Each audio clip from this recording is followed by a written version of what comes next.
I don't believe trade is the main driver of that, but I'll grant that it does happen sometimes. Who cares about bringing money? Okay, the whole idea of running like a business. I don't really think it's something that you should take.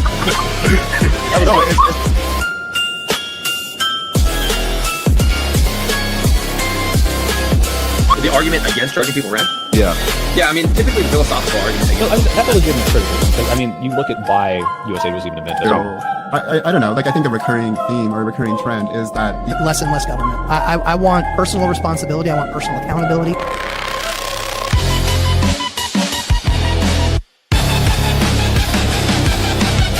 say that I'm like left of liberal.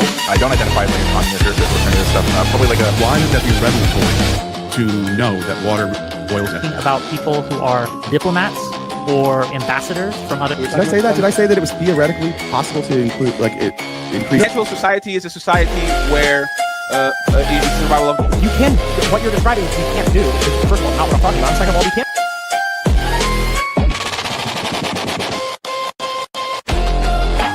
So basically, like, even your Lord and Savior Donald Trump didn't do the best job. That nature, you refer to it as being conscious, or the conscious community.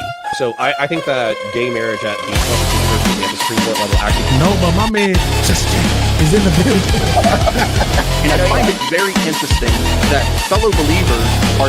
Well, there are examples, but these are minor examples compared to the ones that I'm giving. I'm talking about two. It's unconstitutional, they shouldn't do it. But now they're arguing about, well, if they do it.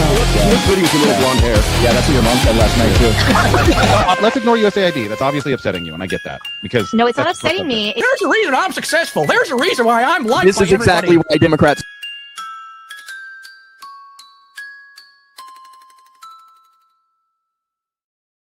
And good evening and welcome back, ladies and gentlemen. I am Sarah, the Raging Tomato, here bringing to you another fun impromptu with Brian Shapiro. He cannot get enough of our Gauntlet. He loves it. He just can't. He can't get enough of it. So he said, let's do another one. Fuck it. Let's have some fun. And I said, okay, you got it. So ladies and gentlemen, I have officially dropped the open panel link back or into the live chat. I'm calling out Cool V1C because he likes to stream snipe us, but he doesn't seem to have the balls to actually jump on the panel and talk to Brian himself. So I'm gonna call you out, mofo. If you're stream sniping again tonight, get your ass over here. We'll gladly allow you some time with Brian mano y mano since you love him so much. All right, Brian, tonight you've got two topics on the list, and welcome back, by the way. Thanks. Two topics on the list, and you've also got some, big alert. And you've also got some promos you've got going on. So feel free, floor is yours. Tell them all, and I'll bring the panel up here shortly. Okay, cool. Yeah, I think there's two topics we're going to discuss today. Obviously, we were told that there was going to be a deal with Iran again. And then it turns out that there's no deal. And now Iran is not negotiating at all. They've stopped all negotiations with the United States. So I guess we weren't close to a deal. And I guess the art of the deal is the art of no deal once again. And they have no idea how to end this war. That would be topic number one. And topic number two is I find it hilarious and embarrassing. All the attacks on Talarico from Stephen Miller calling him a trans person, others calling him a closet homosexual, a vegan. But yet they have nothing else. They have nothing to attack him on other than just personal insults, I guess, because the guy that they're supporting in Texas is a lifelong criminal and cheater, and Ken Paxton, whose own party outed him. So I just think it's pretty pathetic. So I'm sure we can talk a little bit about that. Apparently, higher ups and one of the highest members in the White House thinks using trans in derogatory fashion and attacking Talarico and calling him trans, I guess that's a good look. I guess a lot of people who voted for Donald Trump think that that's funny. I don't think that's funny. I think it's pathetic. But I guess we're talking about that too. And yeah, excited to announce that Hunter Biden will be coming on my show. We're still trying to get a date, but they confirmed today that Hunter's going to come on with me, which is great. Honor to do that because I think the only other person that's interviewed Hunter in the last year and a half is Candace Owens. Oh, really? So Candace interviewed him, and it aired about a month or two ago. So I exchanged some emails, and I guess this will be his second interview. So yeah, I'm looking forward to that. That's going to be a lot of fun. Oh, yeah. Well, that sounds exciting. I'm excited. Yeah. I also do want to say our darling Andrew here, regular at Mater Nation, also known as Dragon Fist TV, is going to be coming on to join you Thursday, correct? On your radio show. He's going to come have a little discussion, mano y mano. Yeah. I'm excited that for should that. It can't be more frustrating. Oh, sorry. I was just going to say, it can't be more frustrating than the debate I did today. There's a couple of people in the chat that are talking about a black MAGA supporter today I had on named Andre Williams, who has no problem using homophobic slurs and using the N-word. And he said January 6th was based. Probably one of the craziest interviews I've done in a while. I did an hour with him today. That was batshit crazy, off the walls. I don't know. I find some really crazy people to debate and to come on my show. I suppose it's entertaining radio, but this person that came on today was very special. That's for sure. It was a crazy show today. So let me ask you this, because I've heard you talk about people throwing around slurs or kind of like ad hom or things of that nature. Like, I mean, we ourselves do that here at the show when we have our debaters and they call people bitches or whatever. Now, there are some TOS words that we cannot use, for obvious reasons, but I have reason to believe that if we didn't have that boundary for YouTube guidelines and things of that nature, that people probably would use such language. But does it really matter? Like, what is so death-defying by it? Why is it such a problem if there's mudslinging across the aisle at each other? Or there's nothing wrong with there's nothing wrong with mudslinging. I do it all the time, but it's another level when I think you use slurs, racial slurs, or homophobic slurs. I think there's a line that you shouldn't cross. That's my opinion. Mm-hmm. If you're calling a moron or a douchebag or a bitch, or I think there are different levels of insults, right? Or as I use the term, Trump mushroom gobbler, right? When you talk down to people because of their religion or because the color of their skin or their sexuality, I think that's a line that I don't like to cross. I wouldn't want to cross, and I think it's inappropriate at any level. I think it's wrong. I think there are different levels of insults, and I think when you're using that kind of language, I think it speaks volumes to who you are. When you just use those type of slurs, I don't know. I wasn't raised like that. I wasn't raised like that to attack people because of their sexuality or the color of their skin. So I think I just think that's a line that you shouldn't cross. I mean, it depends what words we're talking about here, right? Mm-hmm. But that's my personal opinion. I certainly don't attack someone for their religion. I don't attack somebody for their race. I attack people for the things they say and their behaviors. Wouldn't somebody's sexuality be that's their behavior? Wouldn't somebody's religion, wouldn't that be part of a behavior? Religion would be your belief, which is, none of my business. Whatever you believe, you can believe in. Just don't force it on other people. Mm-hmm. I feel the same way about sexuality. Why do I care? As long as somebody's not breaking the law, why do I care what people do behind closed doors? I mean, I don't. I really don't. It doesn't affect me in a negative way at all. I guess when I mean behaviors, lying, cheating, stealing, breaking the law, those types of behaviors, or policy that is hurting the country. To me, I think that's more prevalent and that's more important than whether somebody's gay or straight. Well, but I mean, for being gay or straight, I mean, even the gay community, I mean, that's the only reason why we knew people were gay was because they told people that what they like, right? And they they're publicizing that information. If you believe that what you do behind closed doors is none of my business and I'm not going to make a big stink out of it, then wouldn't you kind of want that same in return? Like, why are you telling me what you like to do behind closed doors and then expecting me not to say something about it? I mean, I don't. I don't really talk about my sex life with not publicly. You. I mean, in terms of like, particularly the LGBTQ community. I mean, that's a big portion of what they stand on is what they do behind closed doors. I mean, I would say the same thing applies to a straight person, straight or gay. I don't really care what you're doing sexually in your bedroom. That's not my business unless I'm dating you. That's that's not my business. So I feel the same way, gay or straight. Mhm. I don't need to hear what you're doing, with your girlfriend or boyfriend. That's your personal business. So I don't think it matters whether you're gay or straight. I think the same applies.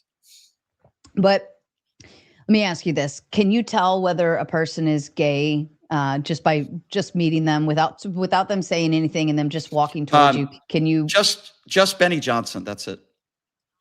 Who's Benny That was a Johnson? joke. Why do I know this? That was a joke. That was Why a do I know joke. him? I gotta look up Benny Johnson. Yeah, just Michael Knowles. I mean, sometimes I guess, but I don't really. But not particularly, right? So like I wouldn't mean, know you're gay until you tell me, hey, I'm gay, right? And by telling me you're gay, that is you telling me I like to participate in sexual activities with the same sex, right? I guess so. I mean, not really conversations that I have with people because I don't really care. Well, how do you know somebody's gay? Well, either they admit it or they say it or. Right. So if you're going to advertise to me what you like to do behind closed doors, how can you expect me not to want to comment on that, right? And not to be able to utilize that moment to talk about it. If you're going to open that door and invite the public into your bedroom, then and this is just what I'm saying towards like the homophobic slurs or if so somebody on and so says forth. Right, but if somebody says they're gay, I don't think that's inviting somebody into your bedroom. They're just telling people, yeah, I'm gay or I'm straight. Like if somebody says I'm straight, if a man comes up to you and says, hey, by the way, I'm straight, that doesn't mean he's inviting you into his bedroom. He's just telling you what his sexual preference is, which, doesn't really, I don't really care. Isn't that inviting someone into your bedroom? I don't think so. If somebody I don't think so. I mean, it's just not really something that I really care about. And it doesn't really bother me either way. I just want people to be who they are and do what you want. I don't understand. I know it's Gay Pride Month this month. Oh, it is. That's right. And MAGA Republicans are having a field day with that. And I just think it's disgraceful. Yeah. I think if you're hating on people because of their sexuality, I think you're a bigot. And I don't want people like that in my life. You don't have to be gay. You don't have to live the lifestyle that they're living. But leave them alone. Like just leave people alone. Let people live their lives. That's kind of my take on that whole thing. That's how I've always felt about that. I don't really care what your sexuality is unless I'm dating you. I want people to live their lives and be happy and be with who you want to be with. And if people think it's a sin, then guess what? Don't be gay. But stop telling other people what to do. That's kind of my take on that whole thing. Do you believe that shame is a good thing? What kind of shame? What do you mean? Well, I'll put it this way, and then we'll bring up the panel here in just a couple minutes. But for instance, do you remember being in grade school and there was only like 2 fat kids? There was always one boy and one girl that were like the only 2 fat kids in the class. You mean, do I think mocking children for being overweight is good? No, of course not. No, of course I don't think I'm that's good. saying like as we were growing up, right? You didn't want to be the fat kid because the fat kid got shamed. The boy was always funny, and then the girl was always very like low self-esteem because she's the girl, right? The boy can make fun of himself and it's goofy, but you never wanted to be the fat kid because everybody makes fun of the fat kid, right? But shaming works the same way with adults too. Like you don't want to be the hoe, or you don't want to be the town idiot, or you don't want to be the this, because you will get publicly shamed, right? So shaming can bring good things in society, like shaming bad behavior or shaming behavior that is like immoral, right? Why is going to prison a bad thing, right? Because it's shamed. We find it to be immoral and it's not acceptable in society. So when people get out of prison, they face kind of like the community shame of, yeah, I went to prison, right? So in that aspect, like there can be, even if it's name calling to a degree, I'm not saying name calling is always the best thing, but it's still like shame can be good in order to bring society back to its moral foundations. Yeah, I just don't think a moral foundation has anything to do with what your sexuality is. That's where we probably disagree. I don't care what your sexuality is. I don't think you're a sinner if you're gay or you're straight. I don't see any difference to that. I don't think we should be shaming anybody for their sexuality, just like I don't think we should be shaming anybody for their skin color or religion. For people that have such a problem with Gay Pride Month, I ask them, how does it affect you in a negative way? And usually they can't give me an answer. I mean, I don't know. I think we have far more important things in society and issues to talk about than whether somebody's gay or whether somebody's straight. I think they deserve the same rights as somebody who's straight. I have no problem with Gay Pride Month. And that's, I just think there are far more important things in society right now and far more important issues to talk about than, worried about what someone's sexuality is. Okay. All right. Well, I think I've dug out enough for the panel to work with. Are you ready to meet your panel, sir? Sure. Here we go.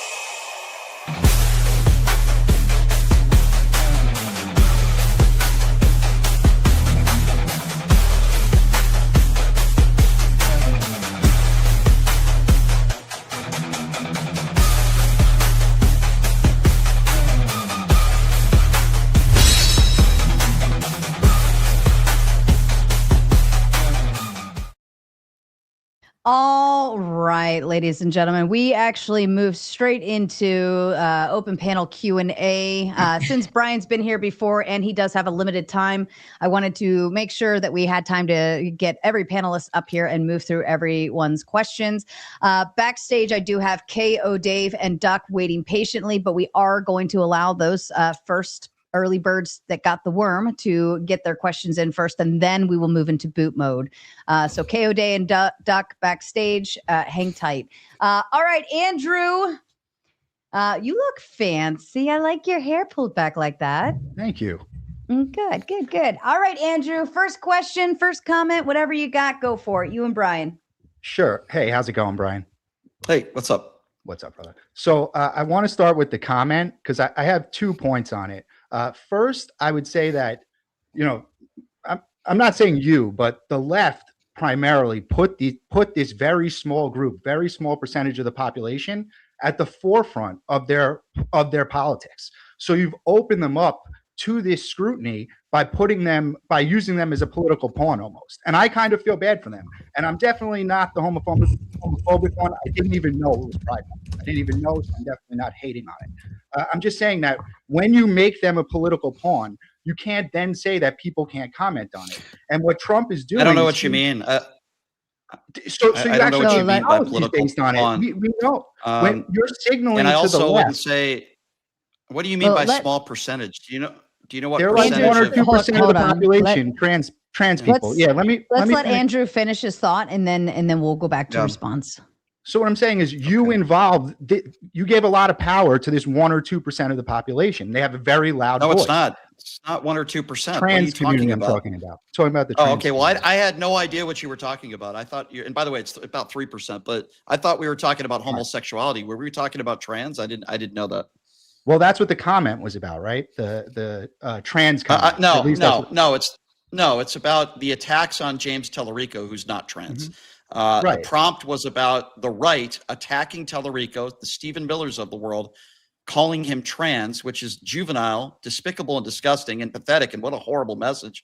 That was the prompt, because it was. Does that make sense? It was involving. Yeah, sure. Talarico. I'm just explaining to you why Trump was saying, that they have 6 genders and this is the trans. He's pointing out their politics by saying that. And you may not like the way that it sounds, but I would also ask, why is it a bad thing? If you hurled an insult at me that I didn't think was a bad thing, you don't think being gay is bad, right? You don't think being trans is bad. So I would just laugh if someone did that to me. If you hurled an insult at me that I didn't think was insulting, I wouldn't fake being offended. Well, there you If go. you don't You- think you it's just- a bad thing, why are you offended? Well, is my question. You just answered your own question. Everybody reacts to insults differently. For example, because of my religion, one of Myron Gaines' friends backstage at a debate called me a very horrible word, probably the worst word you can call somebody Jewish. Now, that probably wouldn't have insulted you, Andrew, because I would assume you're not Jewish, but it did insult me. Everybody is different. There are some people where if you use the N-word, it's not offensive to them. But I can tell you right now, there are a lot of African Americans out there, and rightfully so, that if a white person insulted them and then called them the N-word, they would be very upset, and they would have a right to be very upset. The point I'm trying to make is everybody reacts to different words and different insults differently. And I think we should be respectful of that. When it comes to Talarico, the reason why I brought that up in the prompt is because people aren't attacking Talarico for any sort of substance. They're attacking him and calling him trans, which is beyond stupid. How is that an attack? That's my question.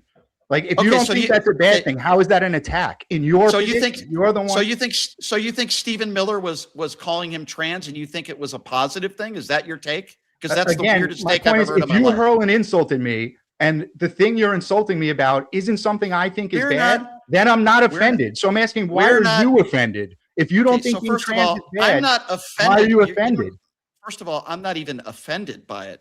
I'm repulsed by Stephen Miller, and he thinks that it's funny. And you think, and you seem to be defending the fact that one of the biggest faces in the Republican Party, and you don't see anything wrong with one of the biggest names and one of the most powerful people on the right attacking a candidate who's never been in trouble with the law before. Okay. He's lived a pretty good life. He seems like a pretty nice guy, even if you disagree with his politics. And you're okay with one of the biggest names in the White House right now using a juvenile insult and calling him a trans candidate. But how is that an insult? That's my point. Like, you guys politicized them. Your side did that. You guys politicized this movement.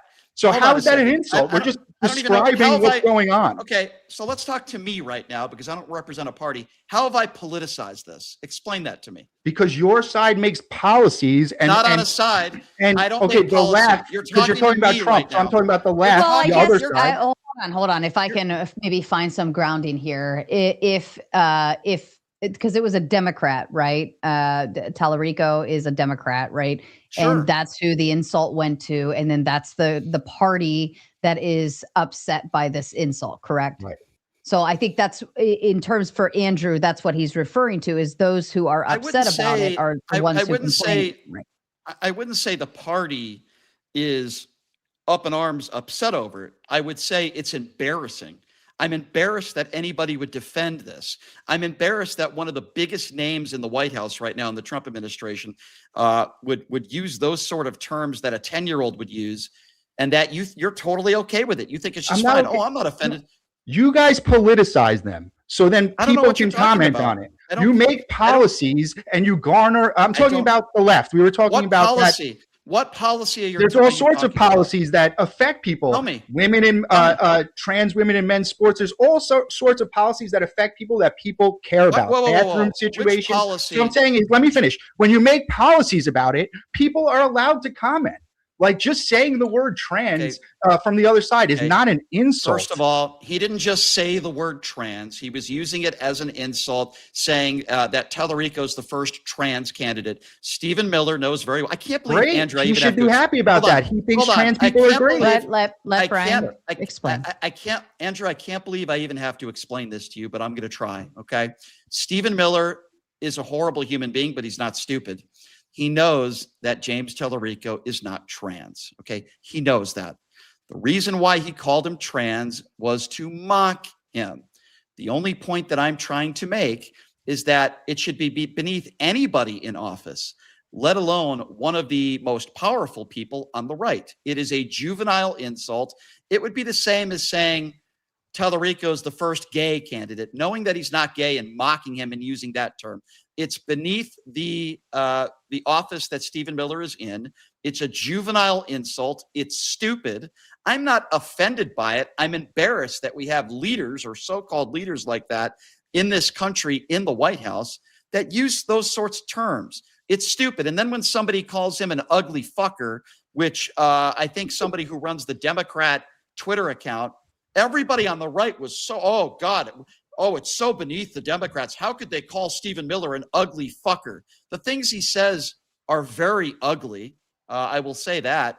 And Stephen Miller's wife said that's horrible rhetoric. Well, maybe if your stupid husband didn't call people domestic terrorists after they're shot and killed in the streets of Minneapolis, and maybe if your husband didn't use some of the same rhetoric that Adolf Hitler used back in the day, and maybe if your husband wasn't mocking people and saying, oh, you're a trans candidate, then maybe she wouldn't have had a response of you're an ugly fucker.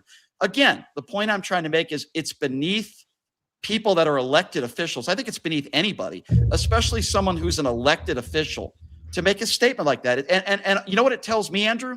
It tells me that they don't have any substance to go after Talarico. They don't have anything real to go after Talarico. So what are they doing? They're calling him a vegan. By the way, there's nothing wrong with being a vegan. So even if he was a vegan, should we not support this guy because he's a vegan?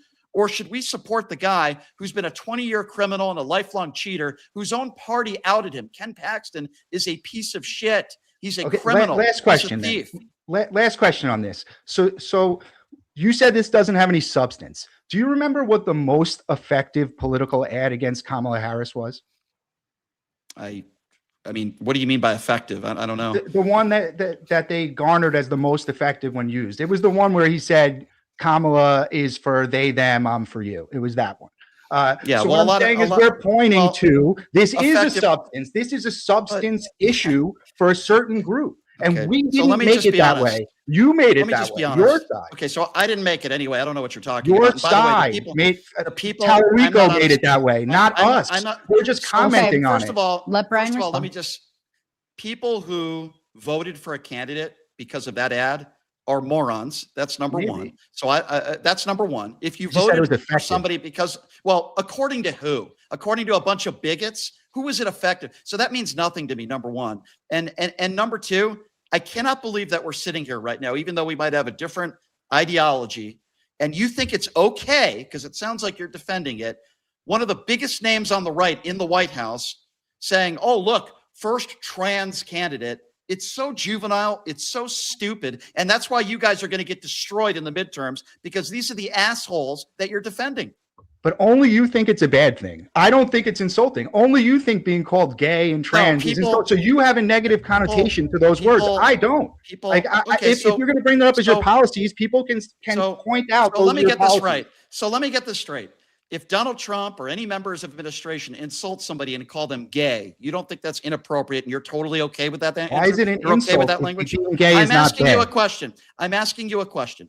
So if somebody in a negative connotation said, oh, he's gay, what a gay candidate, Donald Trump, it could be Pete Hegseth, whoever. I want you on the record, Andrew. You're totally fine with that language for some of the most powerful people in Donald Trump and his administration. You're totally okay with that. Oh, you're gay, or use a homophobic slur, or say you're trans in a negative way. You're totally. But why is it negative? That's what I'm trying to understand. Like if it was directed at me, Andrew, it's only your internal feelings that make you think it's negative. You're lost because it's just how you interpret it. You're lost. No, it's how most adults. It's how most adults interpret. If you insult me by calling me a dirty Republican, which you actually think is an insult, I don't think it's an insult, so I don't give a shit.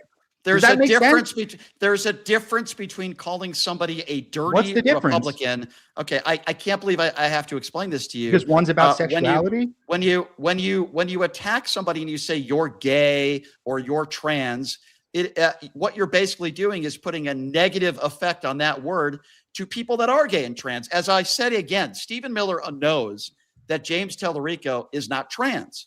He's calling him trans to use it as an insult, with anybody that's logical would understand that.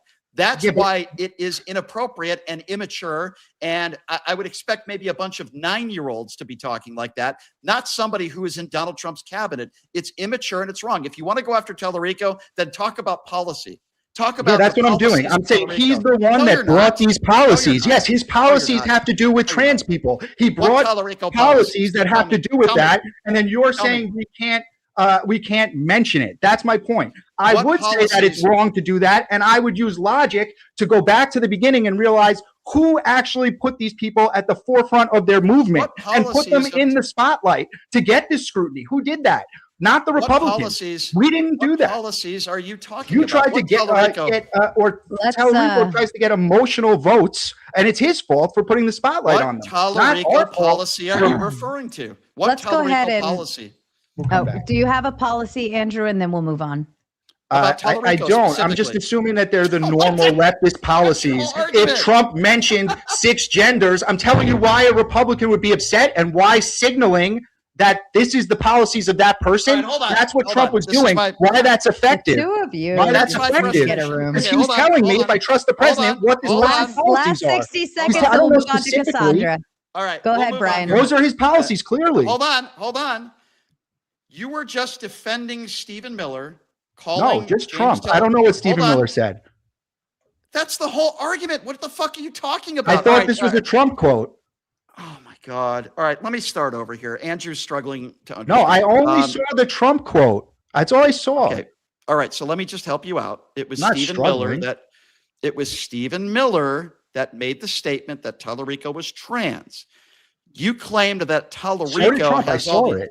Talarico has all these trans policies. I asked you to name one policy that Talarico helped pass that's pro-trans. You couldn't even name one. So what the fuck are we talking about? That's and by the way, the reason why what I said was Trump is signaling that this person has trans-friendly policies by saying that, and that's what Stephen Miller is doing as well. Yes, he's casting shade on his political opponents and letting.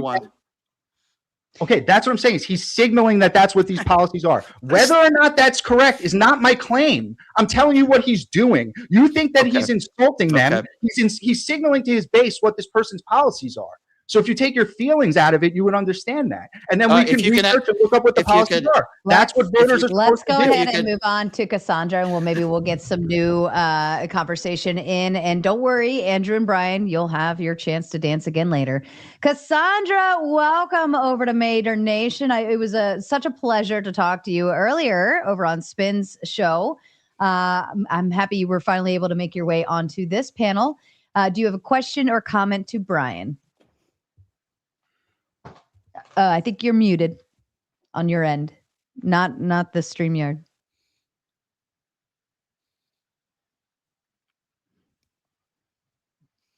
Do you have a button on your mic? No. That's all right. You may have to go into the settings. He had to do it on mine, sir. Yeah, try to toggle your. Oh, there you are! Yay! Am I here? Yes. Good evening. Good evening, Sarah. Thank you for having me, and good evening, Brian. Hi. So, hi, Brian. Are you sure you don't have internalized transphobia? I don't know what you're talking about. Well, from what I've gleaned so far, you appear, in my perception, to see when somebody uses the word trans against someone, you seem to have the ability to adopt the inner workings of that individual's intent. So what do you think Stephen Miller's intent was? I don't know. I'm not Stephen Miller. You don't know. So when Stephen Miller says Texas has their first trans candidate in Talarico, you can't come up with a logical reason what that means or why he did that? You think he really means that Talarico's trans? Is that what you think? I can tell you this. Somehow that makes me You want to railroad me. You don't want me to talk. I'm going to give you a response. You see, it's like this, Brian. If I hear someone call someone else trans, I don't immediately make a context assumption. Because without the context, I'm not going to understand the intent. There's no context. So there's no context other than he put out a tweet. Okay. They look at Talarico as they look at Talarico as a threat to Republicans. He's running against Ken Paxton. Talarico is pretty popular within the Democrats. So Stephen Miller put out a tweet saying, with a picture of Talarico saying, Texas has their first trans candidate. So that's all the context we have. So please give me a logical explanation by your own standards. I gave you mine. I see it as an insult towards trans people and an insult towards Talarico. They also call him low T. They say he's a closet homosexual. So please give me your context on why. please give me. He has a girlfriend. I don't know why that's even relevant, but he does have a girlfriend. My Please give husband me had your a wife. Okay, so whatever. Who cares? Give me your context as to why you think Stephen Miller said that. Why you would disagree with me? And I just give me your context. Give me another logical explanation other than he was mocking Talarico. Give me another. Well, that sounds example. like your argument is that he was mocking Talarico. I never said that. Okay, so give me your explanation then. What do you think he was doing? Well, he was probably celebrating trans inclusion by making the very first trans politician possible. All right, you're not a serious person. I'm sorry, my friend. Am I not a serious person? No, are you a serious person? For you to yes, you I have am internalized. Actually. You have internalized transphobia. Okay, I think you have internalized. I think you have internalized low IQ. Okay, this person who I'm speaking with thinks that the reason why I understand there's people on this panel that disagree with me politically, and that's great. That's fine. I wonder if there's anybody on this panel that would agree that Stephen Miller saying James Talarico is the first trans candidate in Texas is some sort of pro-trans tweet. Is there anybody on this panel that what's hold on, my gender? Is there? What's my gender? Don't know, and I don't care. I don't care. Oh, is there but you anybody? should. Is there anybody? Hold on a second. Is there anybody on this panel, including you, Sarah, that thinks that the reason why Stephen Miller said the first trans candidate is James Talarico is to be pro-trans? Is there anybody here? You can disagree or agree with the tweet, whatever. But is there anybody that agrees with this person, that Cassandra, that was a pro-trans tweet? Did I say it was pro-trans? Regardless regardless, he asked the panel, right, Sarah? Yeah, are you good? Spin. Go ahead, Spin. Okay. You respond to regardless whether what the context of his tweet was, regardless was it pro-trans or against trans, he was pointing out the fact that he's trans and he's running for political office. You sir, are radicalizing what James he Talarico said is not trans. What are you and talking propagandizing it. Are That's we what starting you're to doing. go like it's obvious that he was trying to say that Talarico is some kind of girly man or he's less manly or anything like Thank that. you. So what? His Does intent that was stop okay? trolling, you fucking idiots. Well, I know he's a troll. What's wrong with being a so girly is Brian. man? He's a troll. Absolutely nothing. But when people use words like that as a pejorative, when it's not an actual pejorative, it's advertising their hate. It's dog whistling. Exactly. It's not to actually insult the person. It's to say to all the other people that hate this thing, hey, look at me hating in public. You can come hate in public too. So therefore, we should go dog pile Was and there hate in public. anything in that tweet, Effigy, that was making fun of him?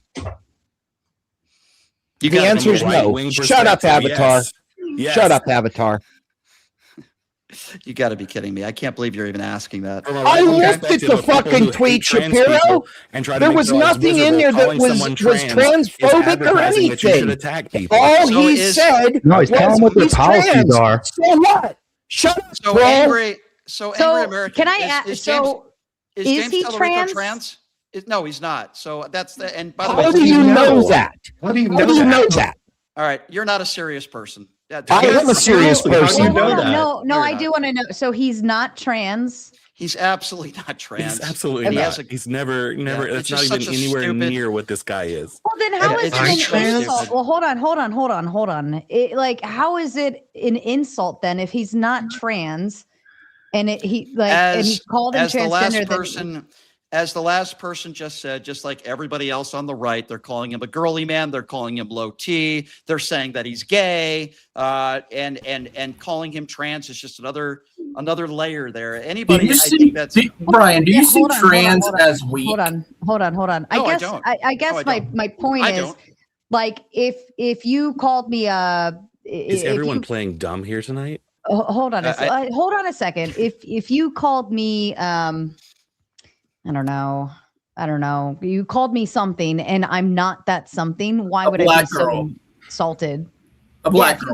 If you called me like ratchet or something, right? It's the same as if somebody calls somebody. Hey, Shapiro, when the host is talking, the rules in here are you shut up. Stop. Spin, what the fuck? Angry American, go fuck yourself. You don't tell me what to do. I'll leave right now if you're going to stay in here. Why don't you get the fuck out of here? I didn't hear what you said, Brian. Yeah, this guy, Angry American, he's trying to boss me around. Go fuck yourself, Angry American. Okay, I don't even know who you are. Okay, go fuck yourself.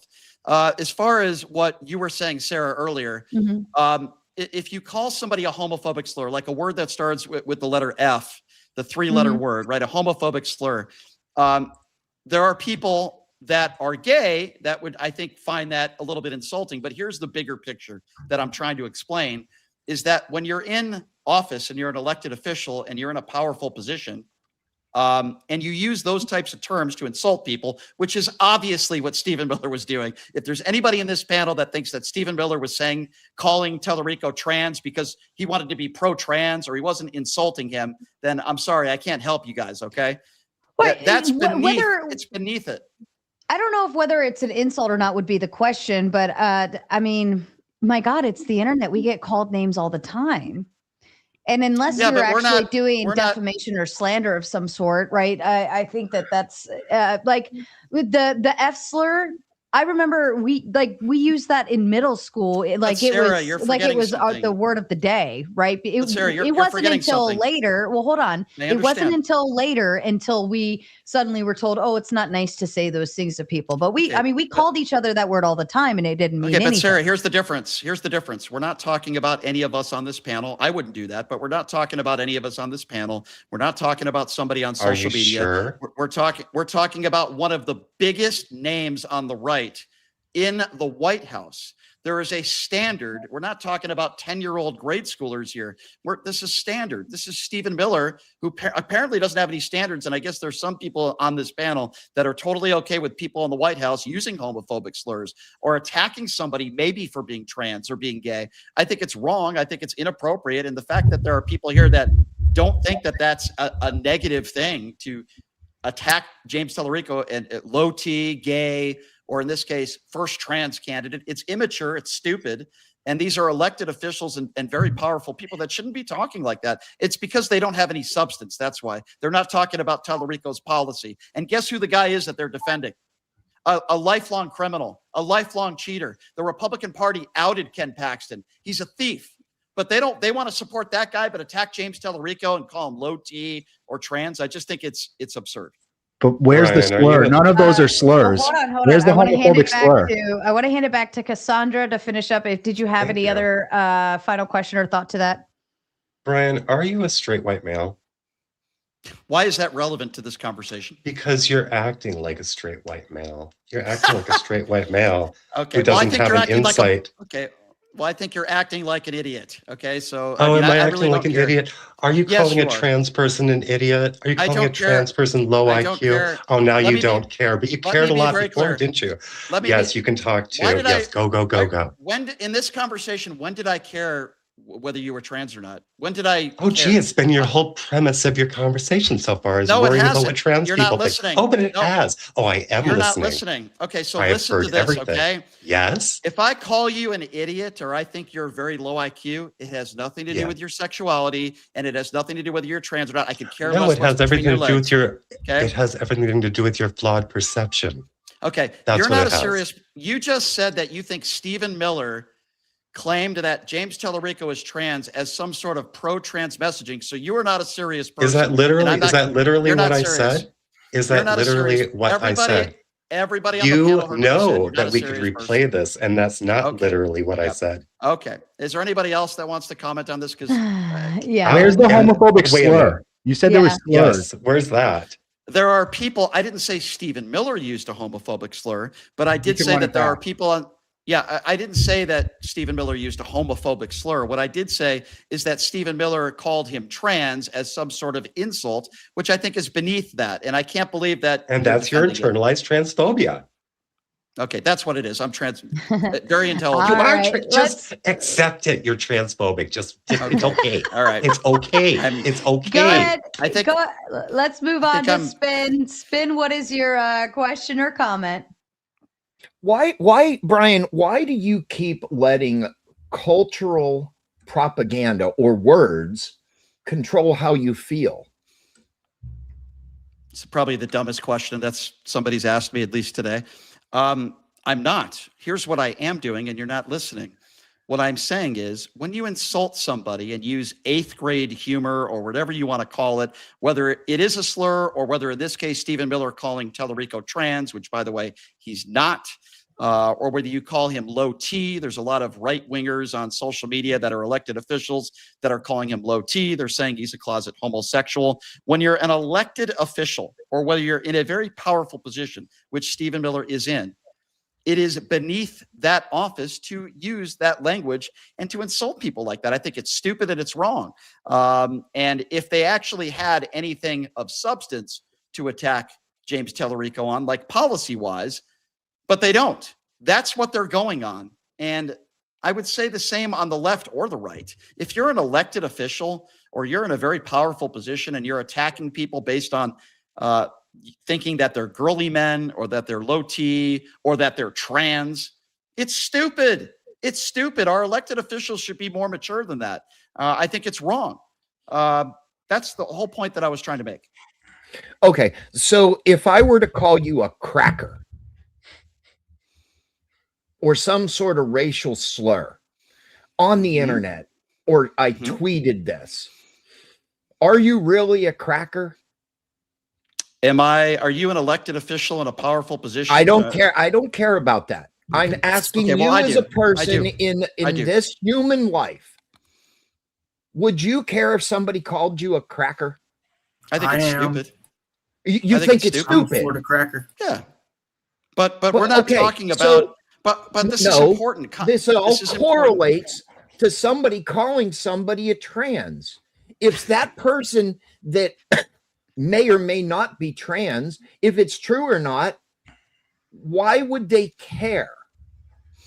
Let me ask you a question. It's just like me going to call you probably more than once tonight a retard. Do you care if I call you a retard?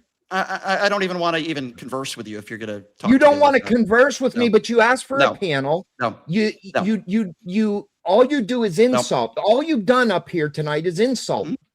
Yeah, I've called people idiots, sure. Yeah, of course. So do you think you calling me an idiot is going to bother me? So, angry American, let me explain again my position. I don't know who you are. I would assume you're not an elected official. But you will. You're not. Okay. How about just let me finish my sentence? Can we start there? I'm not just an elected. doing what you do. Okay. Are you going to shut up now? Let me know when I can talk. Go ahead. Go ahead. Let's hear. I'm not here to talk. I'm not here to talk. I'm not here to talk to you. You're here to talk to me. Okay. So just let me respond. Okay. You are not an elected official. You're not one of the highest people in office on the right, which Stephen Miller is. Should be a higher standard for people that are elected officials that are some of the most prominent names in the White House. We're not talking about just regular everyday people. I think there should be a higher standard. Do I think it's appropriate for people to call people crackers or, using those terms? We're talking about people that have a higher job, prominent, like Stephen Miller is in the White House. Are you not getting what we're not talking about just you and me here. That'd be one thing. We're talking about Stephen Miller, elected the president of the United States. These are people that should be held to a higher standard than people like you and me. Do you disagree with that? I don't disagree with that, but would you say that we should hire the feelings police because this person said this person said that, and we should persecute them? Where did I say that Stephen Miller should be persecuted for calling somebody trans? When did I say that? I didn't say you did. But what you're advocating for is somebody should be held accountable for saying somebody's trans or whatever. That's what I'm hearing the argument is. Well, get the MAGA wax out of your ears and let me try to explain myself once again. Okay. Okay. Angry American, let me try to explain myself once again. Okay. I personally believe it's beneath the office that nobody in the White House or prominent people like Stephen Miller, who are in very prominent political positions, should be using that terminology. I think it's stupid. I think it's wrong. I think it's immature. I think it's beneath the presidency and anybody else who holds a higher power in the White House. And the only reason why Stephen Miller and many people on the right are doing that is because they have no substance. If they did, they would be attacking Talarico on his record. They'd be talking about his policies. They're not doing that. And the guy that they are defending is Ken Paxton, a lifelong criminal, a scumbag, a cheater, and a guy whose own party outed him. But they have nothing to go on when it comes to Ken Paxton. So they call him trans or gay, or they say he's low T. It's pathetic. I'm not saying that anybody should be prosecuted for it. I'm not saying anybody should be held accountable for it, because nobody is held accountable in the Trump administration. We know that now. All I'm simply saying is I think it's childish, I think it's stupid, and I think it's wrong. I'm not saying it's against the law. I've never said that. Okay. So my last question, Sarah, and then I'll yield. Do you think that Stephen Miller does not have a First Amendment right to say whatever he wants to anybody he wants? Again, are you trying to say that he doesn't have a First Amendment right? As I just said, again, I already answered that. Just because it's an idiocracy doesn't mean he doesn't have the right to say whatever he wants. What have I said in this conversation? I literally just said 60 seconds ago that I'm not saying he should be prosecuted for it. And I never said he doesn't have the right to say it. I never said that. I don't know where you're getting that from. So you are basing your opinion off your personal opinion and alluding that you know what he was saying and why he said it. That's so what you tell doing. me that. I yield the floor. I'm done arguing right now. I would love a logical explanation as to why you think Stephen Miller said that, other than to mock this man. I would love another explanation. The only other explanation I heard was, oh, well, he was being pro-trans, which obviously no reasonable person would believe. Who said that? Okay, there's one person on this panel, and I don't need to converse with this clarifying person, if that was me. But you will though. But there's no reasonable human being that thinks Stephen Miller is pro-trans, or Stephen Miller called Talarico trans because it's a pro-trans message. Obviously, there's no reasonable person that would believe that. The reason why Talarico said it was because it was a cheap shot insult, or an attempt at a cheap shot insult at Talarico. That's why he did it. And all I'm simply saying again is I think it's wrong. I think it's stupid. I think it's beneath anybody who holds office to talk like that. I think it's wrong. Okay, so Sarah, I take that back. So your interview with Pam Hemphill, do you know how stupid that was? And I yield the floor. We'll put a pin in that one. That's a wonderful comment there. Calling something stupid. Calling something stupid. I have stuff that you don't know about Pamela Hemphill. But anyway, Sarah, I don't really care. Don't really care what stuff he claims he has on Pam Hemphill. The only reason why I had her on was to bring her up sob story because she's not irrelevant. She's irrelevant now. Okay. Well, I would say she's probably a little bit more relevant than you. I'm sorry, not going to be inviting you on any shows anytime soon. So Pam's done CNN. She's done Fox News. Pam has done all the national network shows. I would say she also got a letter from our former Vice President, Mike Pence. Let me know, angry American, when you get a letter from the Vice President. I think she's a little bit more relevant than you are. Okay. Next. All right, Alex. So welcome back, my love. We missed you so much. I hope all has been well in your nice little hiatus from YouTube. All right, question or comment to Brian? It's primarily a comment. Hey, Brian, I've called into your show a couple times, actually. I don't know if you recognize What's up, man? Yep. What's up, man? So basically, it's more of like a comment, essentially. Now, sure. Just to kind of explain to the rest of the panel a little bit more clear context, because we need to understand something. When people like Jasmine Crockett speak out, what's the one thing that the right tends to do? They call her ghetto because she's loud and obnoxious. That's kind of the point of the whole matter. They're trying to emasculate James Talarico. And it's not because Brian and I think that trans people are bad. It's because the right thinks that trans people are bad. And for the record, we're not the ones talking about trans people. We're not the ones focused on them coming into women's locker rooms. It's the Republicans focusing upon that, while they say nothing about their president, who did the exact same fucking thing. They don't give a shit about that because they have no context, essentially. When it comes down to it, when we talk about substance and policies and things like that, what is it they talk about? They talk about three primary categories. They talk about the trans community, they talk about the migrant community. Now they're talking about the Muslim community again. They're picking on candidates like Abdul El Sayed out of Michigan. They're not attacking his policies, they're attacking his religion, they're attacking his skin color, and he knows these things.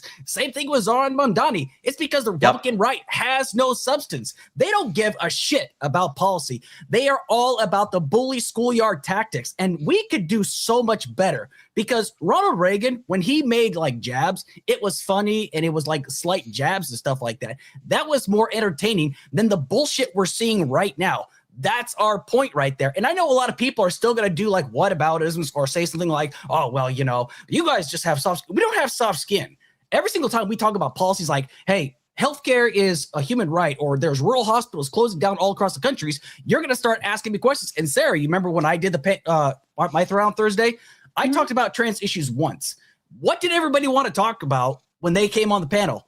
They wanted to talk about trans issues. I talked about environmental racism. I talked about healthcare. I talked about rural issues. I talked about all different kinds of issues, but they wanted to talk about trans issues. I think it's because they're secretly chasers or guys that are a little hiding in the closet and they're just waiting to bust right out. I don't know. None of my business. Hey, I listen, I don't judge kind of deal.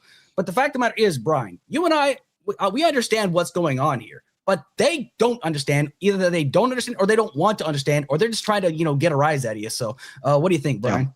Yeah. Well, I agree with what you just said, Alex, wholeheartedly. The problem I have with the far right today is they only see themselves through their own lens and not other people. And that's what I try to tell other people is that, I don't know what it's like to be trans. I don't know what it's like to be gay, but I listen to other people. I try to listen to other people and I try to figure out how they have been victims, how they have been talked down to because of their sexuality or because they might be trans. And I try to listen to people.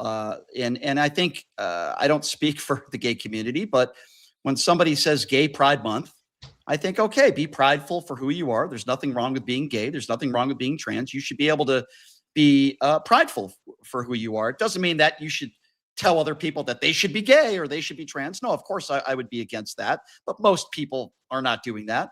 Be prideful for who you are, be happy for who you are, and you shouldn't be talked down to because of your sexuality or because you're trans. And I think, Alex, we both agree, we all understand what Stephen Miller was doing, even people on the right. Come on. Stephen Miller knows that James Talarico is a straight white male with a girlfriend, but he was using that trans comment as an insult. And it'd be one thing, and I still wouldn't agree with it, but it'd be one thing if somebody on this panel talked like that. Okay, fine. I don't agree with it. But it's another thing when somebody that high up in the White House is using that sort of attack, which is the way most people see it. It's stupid. It's stupid. I think it's immature. It's wrong. And they don't have anything of substance to go after James Talarico on. So they call him low T. They call him trans. They say he's in the closet gay. He's a girly man. He's a vegan.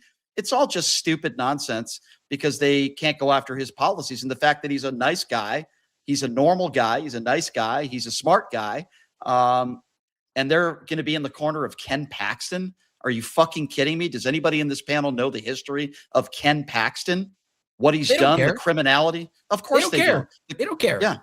The guy who's cheated on his wife, God knows how many times, and she just recently divorced him because of that. A guy who preaches the Bible, a guy who has literally stolen money. He's a thief. Oh, yeah, by the way, the guy who got out, a guy who went in jail for 30 days, who openly admitted to sexually abusing a child. And what did Ken Paxton do?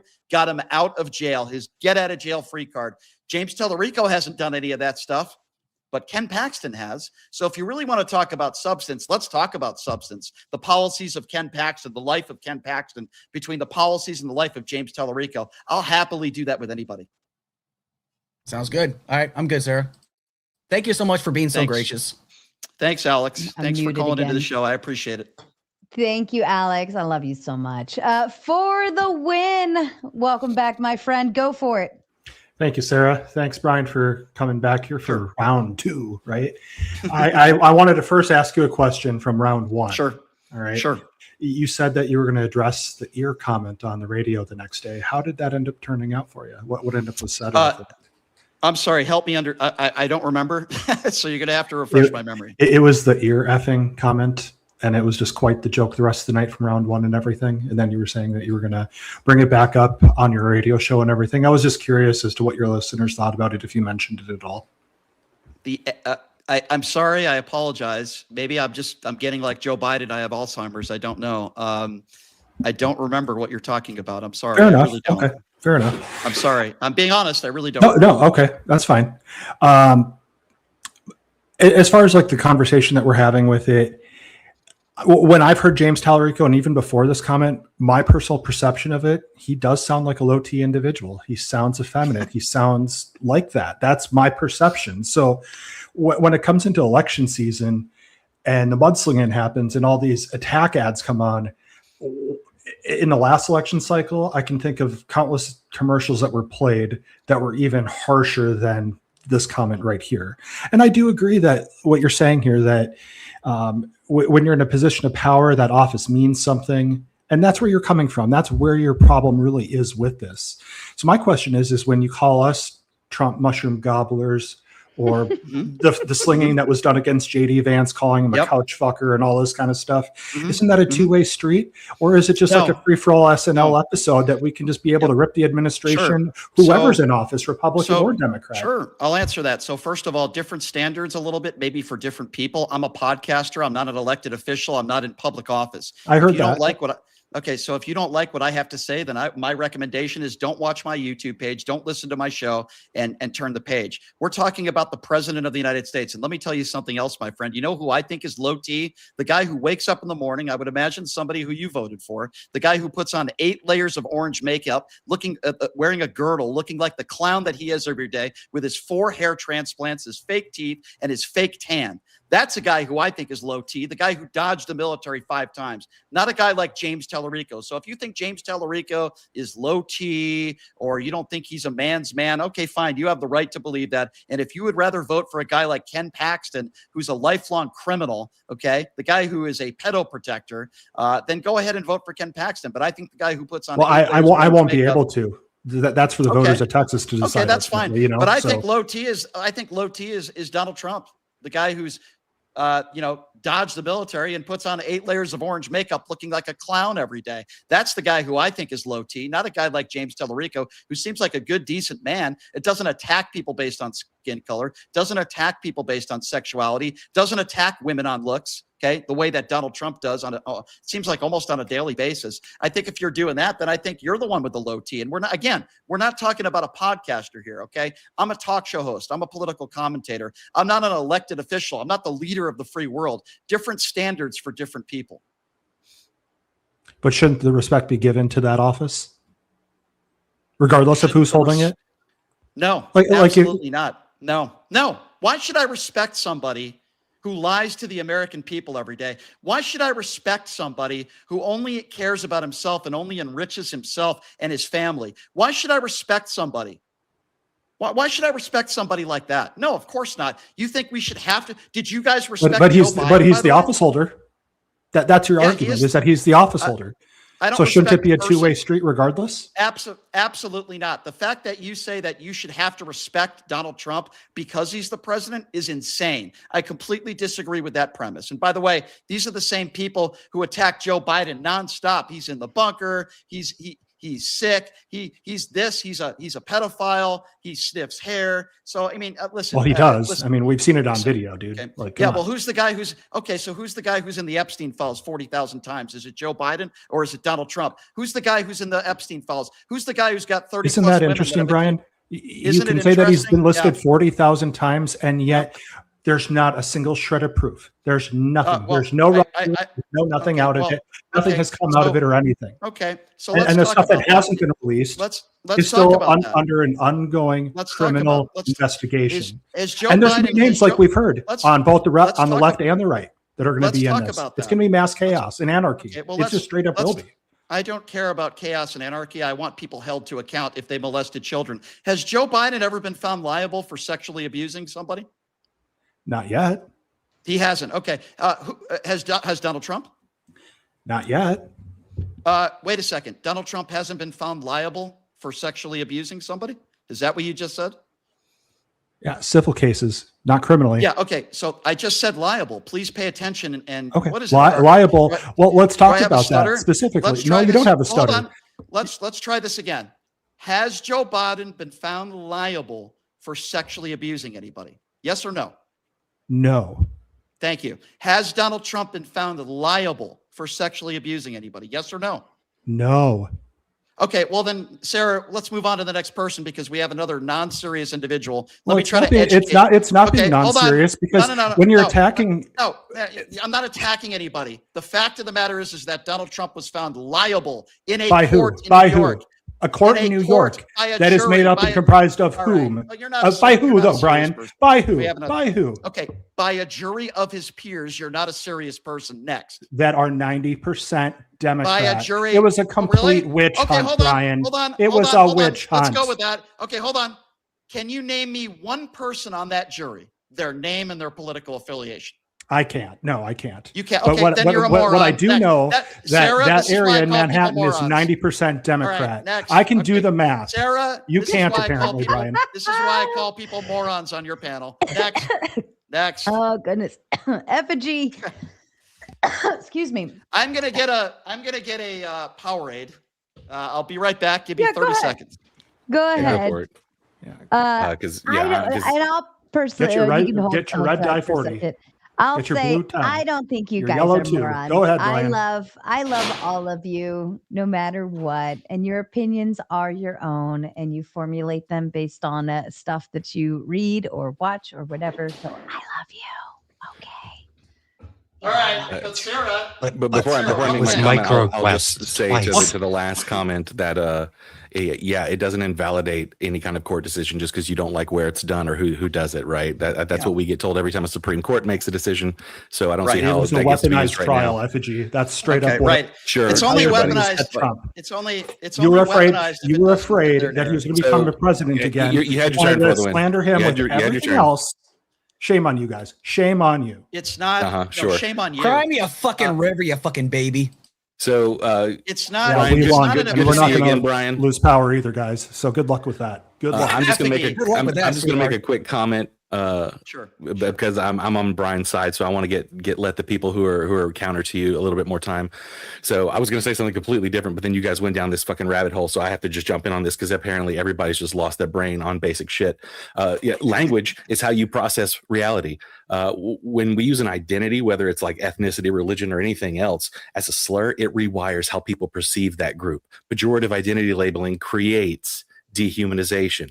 When people are repeatedly described with derogatory shorthand, it strips away empathy. And in social psychology, this is the prerequisite for systemic mistreatment.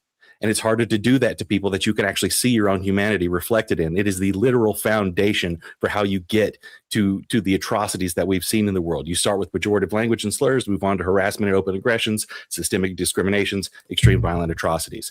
So this is what we're talking about when you guys sit here and think it's okay just to try and turn someone's identity, name, or whatever into a slur just by saying it and be like, yeah. I think that's very well said. I just want to be clear. Let's be honest. The real reason. Sorry, go ahead, Brian. No, Effigy, I'm sorry I interrupted you. I just 10 seconds here. I just wanted to, this is really important. And I agree with what you just said. It's not an opinion when you say Donald Trump is a liable sexual abuser. Now, you can disagree with it. You can say, well, I disagree with the jury. Okay, fine, whatever. But I'm not giving an opinion. Donald Trump is a liable sexual abuser. You could say, well, it was a kangaroo court. Fine, say whatever the fuck you want to say. I don't care. But the bottom line is that Donald Trump is a liable sexual abuser, and a jury of his peers found him liable for abusing E. Jean Carroll. That's not an opinion. That's a fact. It's an opinion if you say, I don't agree with the jury. It's not an opinion when you say Donald Trump's a liable sexual abuser. It's very important. Can I ask you? All right. Well, also, let's just be honest. The real reason that they're attacking Talarico is that Talarico represents a stripe of left-wing Christianity that they cannot stand. A type of left-wing, here to heal, caring Christianity that is the antithesis to this right-wing Jesus carrying machine guns and dropping bombs on children fucking Christianity that is the heart of Christian nationalism. That's why they're going after Talarico so hard, not all this other shit. How do you know what other people are thinking? How do you know that? Andrew, We're still in round robin. Stop it. 'Cause I'm You know psychic, better. What about us though? How do you know Hold that? on. We're coming back. We're coming back. All right, let's move on. We're going to do Clay and then Connor. Really quick before you move on, because yeah. I didn't get to it before. On the Iran thing, all market manipulation. Every single time that he has said that the deal is in, it's all market manipulation. People putting bets in, putting bets on Polymarket, putting bets on the stock market every single fucking time, which is, I think, in the 40s at this point, the number of times he said we're about to have a deal, every single bit of it market manipulation. Thank you. Thank you, FFG. And then we're going to do Clay, and then we'll get counterpoints, and then we will move into full open floor. So hang tight, everyone. I know it's hard to get through round robin sometimes. Clay, sir, your thoughts, please. Hi. Thank you, Sarah, for putting this on. Hi, Brian. Welcome What's up, back. man? Thank you for coming back. Appreciate it. Sure. I love the torture. I love it. I'm just kidding. I bet. Hey, it's a lot of fun over here, man. I tell you, Sarah's got the best show. She really does, man. I was going to actually ask FG how it works whenever the same thing turns around on Christian, but he literally answered that for me before I even got to my point where I was going to talk. He literally did exactly what I was going to ask him about Christians and it getting turned around on Christians. But look, Brian, obviously, we're not going to agree on everything. I sit center and I lean right. I'm not like these other guys. I don't give a damn about all this the sexuality bullshit as long as you keep it away from the little ones. None of that shit makes any sense to me.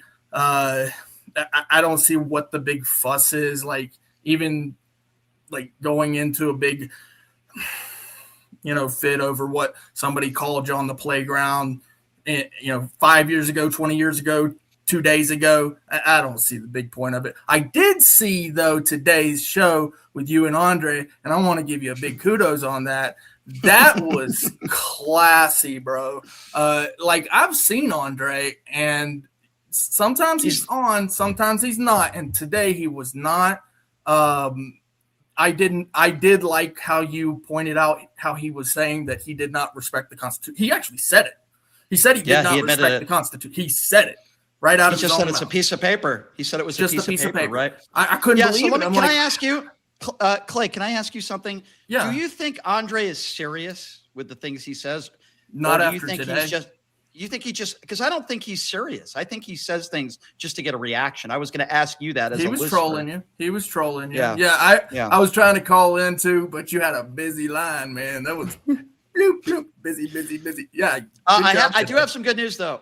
Thank you. We are going to get Hunter Biden on the show. They've confirmed. So that's going to be an interesting interview. Who do I have tomorrow? Destiny. And did you see the Rubin Jubilee? Did you guys see that? It just came out in the last day. Man, I'm so focused on local politics right now. In fact, I was going to ask you today, but since you're here, about that. Like, obviously, you do focus a lot on the federal politics. From what I understand, you're out of Vegas. You pay a lot of attention to your state and local politics, like your city. I mean, Vegas. I'll be honest with you, not as much as I used to, because my job now is to cover the national stuff. And that's obviously, I think our governor Joe Lombardo is an absolute douchebag. I could give you a lot of reasons why. I figure you probably don't agree with him. He's well, right off.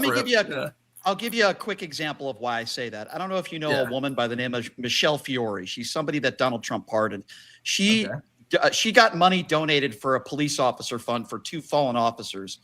Yeah. She was found guilty, and she was found guilty from using that money for liposuction and paying for her daughter's wedding. Joe Lombardo, the governor, called himself a story about that. Yeah. And here's what makes it worse, Clay. Joe Lombardo donated money to this fund. He openly called himself a victim in a court of law. When Donald Trump pardoned Michelle Fiore, which is a disgrace, Lombardo silenced, crickets. He didn't say anything because he's a coward. He's a coward. And this is Joe Lombardo's a guy who used to be a police officer. He used to be the sheriff here. By the way, the sheriff we have now, Kevin McMahill, he's a Republican. He's a good guy. I'm friends with him. I would assume he probably voted for Trump, but he's a good, decent man. Lombardo is a piece of shit. So unfortunately, I think he's going to win re-election because I think the Democrats that are running against him are not the best candidates. So anyway, I'm sorry, I'm going on a rant here, but to no. answer your question, I'm glad you're giving me your take on the local politics, right? So like that's what I do. I promote the idea of local politics, and I know that somebody's got to do the Fed stuff too. So yeah. I Michael appreciate McDonald, as I call him, Ronald McDonald, the chair of the Republican Party, is someone who was a part of the fake electorate scheme a few years ago. I think he's a really bad guy. The reason why I don't talk a lot of local politics is because it's not really what drives listeners. People know what's on the national level, and they know what's on the national level, whereas they only know what's in their own region too. So no, I understand that. So let's just quick on this this whole calling people names and shit. Like I said, it's not that big a deal. Man, I've been around these YouTube streets. People call me all sorts of names. It's really not that big a deal for me, right? And I do understand what you're saying. Yeah, it's a low blow, especially when you're in a position of power. In fact, there's this little thing called quelling speech, right? So when people have power, they have the ability to quell people's rights.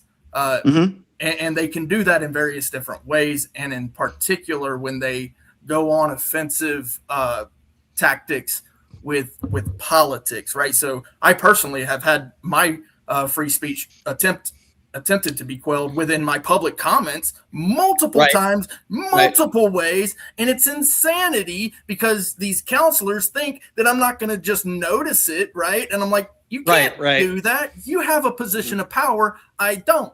I can say certain things, whereas you have a position of power. You can't create a fear in me from being able to speak.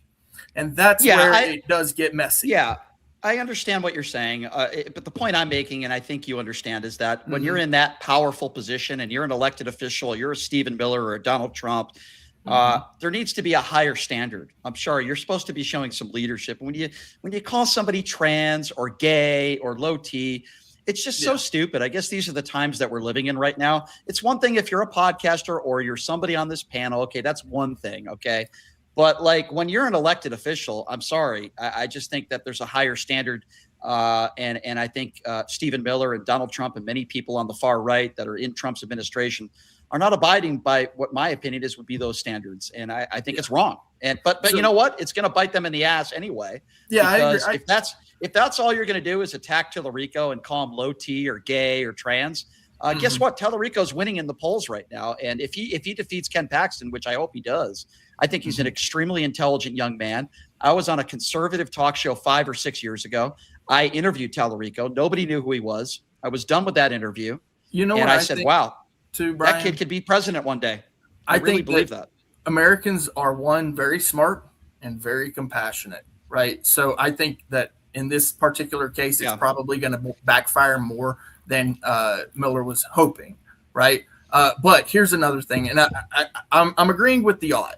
Okay, I want you to know that, but I also want to bring up the point that the man himself, Mr. Talarico, is not putting out any kind of statement about that he didn't like it or that he's offended or anything. No, he's staying away. He's staying away from it. Yeah. And I get the idea of white knighting. I do it. I get it. But I just want to bring that point out because it's a caution.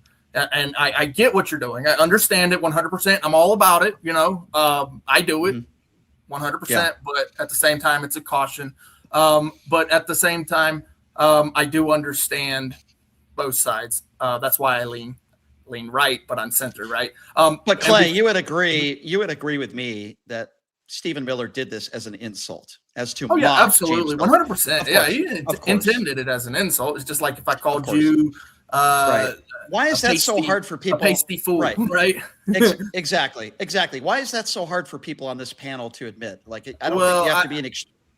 I don't think anybody's denying that part. I think the idea is that it's a virtue signal to make a stink over, like, oh, he called him this. That part, But then in the same breath, Brian, you'll still call the Trump mushroom gobbler people, right? Right. And if I was an elected official or I was the president or you somebody would be held to a higher standard. I would be held to a higher standard, and I can tell you right now, I wouldn't talk like that. But guess what? Don't they represent I'm just the representing people? myself.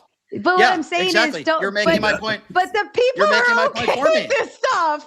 The majority of the people don't give a damn, Brian. This is just a representation of society at its finest. Just pointing it out. Well, I represent myself. I don't represent. But I understand your point too. Yes. You know, I own my own company, and I love that you speak out against it, because that is your job, but it's also your right, and you should. And so will I. I 100%. Right now, I will speak out against it and say that all things are lawful, but not all things are beneficial. How many times have I said that on this panel? Now, before I hand it over to Connor, I want to say thank you, and I want to say thank you to Sarah. And I also want to say that, Connor, you're a bitch. You're a pussy. You block people for just being normal fucking people in your chat. Fuck you. Oh, wow. Where did that come from? I don't know. Well, I've been there's he a went lot on of people who are blocking defending rampage. jacking I off the just happened kids to in be my in chat there one recently, day. so I've been banning them.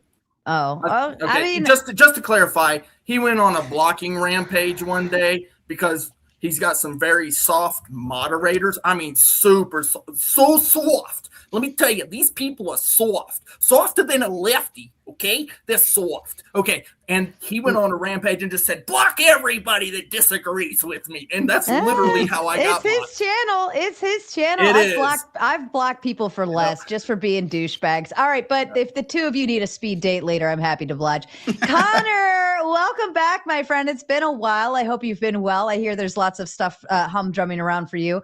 But you have questions or comments for Brian, so I'll let you go ahead and get into it.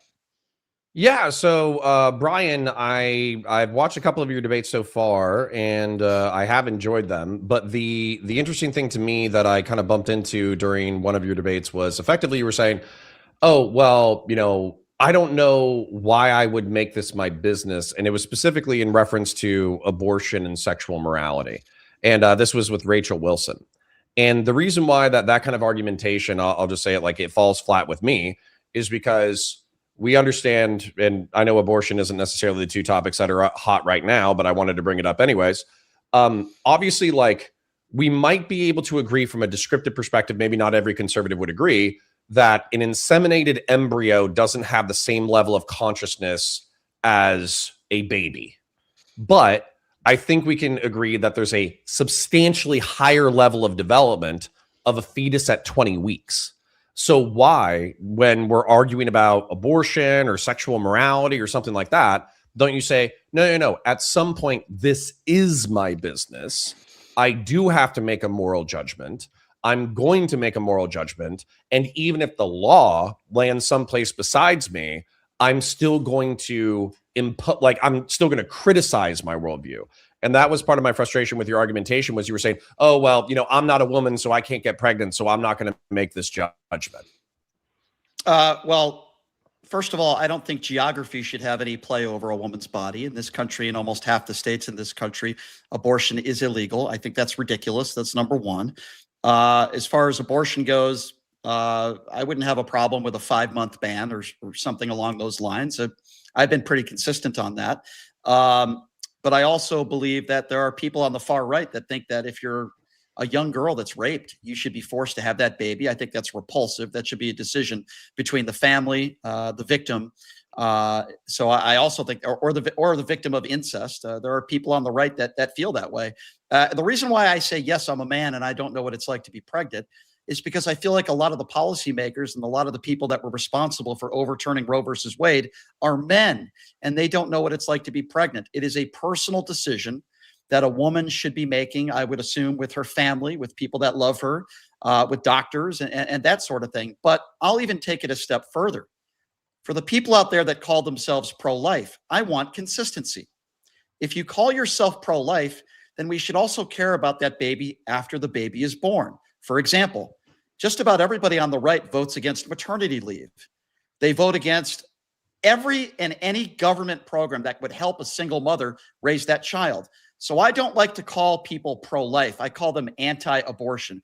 I will call you pro-life, and I will respect your opinion on abortion a little bit more. And I don't know what your opinions are on this, by the way. I'm just speaking in general terms. If somebody will give government assistance or vote for candidates who vote for maternity leave and vote for government programs that can help women raise children, because that's also pro-life. And I believe you're anti-life if you're for this big and beautiful bill. Up to 20 million Americans losing their health care coverage. They're against maternity leave. They're against unemployment benefits. They're against all these government programs that can help these women raise these children. So I don't like to get into the Rachel Wilson stuff because I just think she's an absolutely repulsive human being and a hypocrite and a fake Christian. I will call her that. But in regards to why do you think she's a fake Christian? Not that I'm trying to defend her honor necessarily. I just find that an interesting comment. Her behaviors. Let's start off with, where would I even start with her? First of all, the multiple baby daddies. She tells other women how to live their lives, and yet she has multiple baby daddies. She fornicated with Andrew but don't you Wilson. think sinners testifying on how to live is a part of the faith? Hold on. Let me just continue, and then you can ask me anything you want. Has fornicated with Andrew Wilson. Then Andrew Wilson leaves her for another woman who lived in Nevada. You can look this up. It's public knowledge. Married a woman in 2010, then goes back to Rachel Wilson. That's number 2.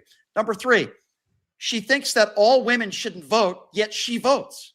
She thinks that people shouldn't be allowed to vote if they don't have a job. She thinks that people shouldn't be allowed to vote. What if you're born with an illness? What if you have medical issues and you're on government assistance? She doesn't think that those people should vote. It's a repulsive way of thinking, and she's a hypocrite. And what a horrible ideology to have, to be so obsessed with this feminism stuff, because she's a one-trick pony. That's all she debates is feminism. I have never even discussed feminism in my life, let alone debated it. They paid me to go out there, but yet she doesn't want to talk about the economy. She doesn't want to talk about the lack of wage growth in this country, or the fact that there are so many Americans, women, and plenty of Americans that are struggling. She doesn't want to talk about kitchen table issues. She only wants to talk about this one issue.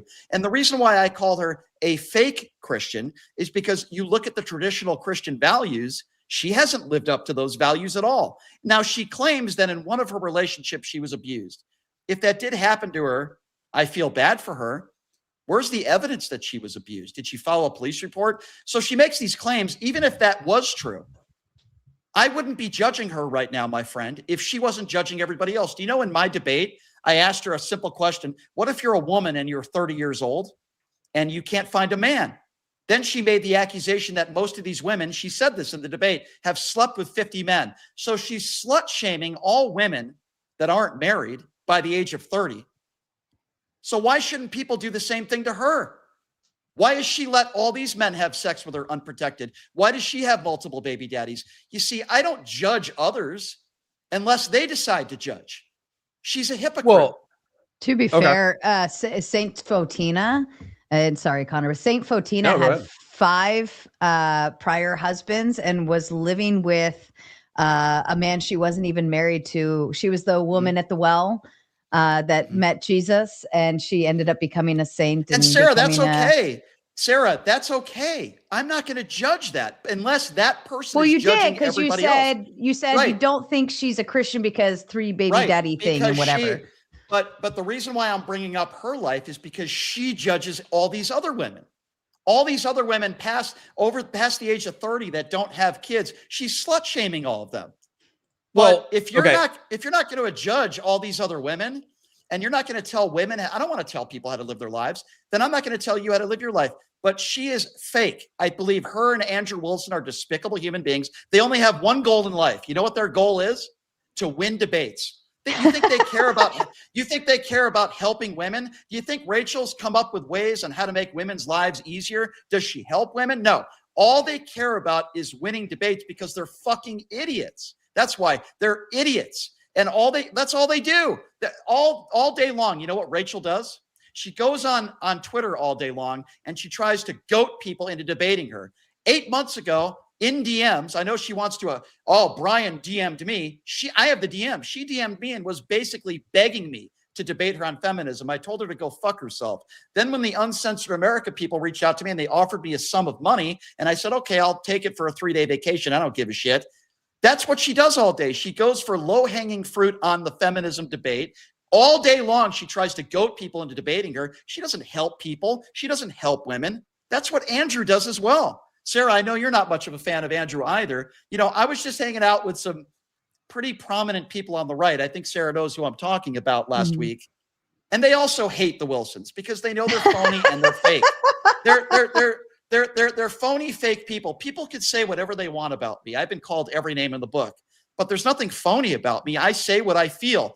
Andrew and Rachel do this so they can grift and win debates. That's their only objective in life, is to just win debates. They don't even care if what they're saying is true or not. Just win the debate and get a high five and get the Andrew Wilson circle jerk crew. So I know I went on a little bit of a tangent there, but I have. I was about to say you kind of gave me a lot to work with. So I'm trying to think of where just being honest, where I should press on. Just being honest. Well, hold on. So actually, I'll bring up Ruth and Boaz and the Moabite woman who saved the Israelites. There's actually plenty of sluts in the Old Testament.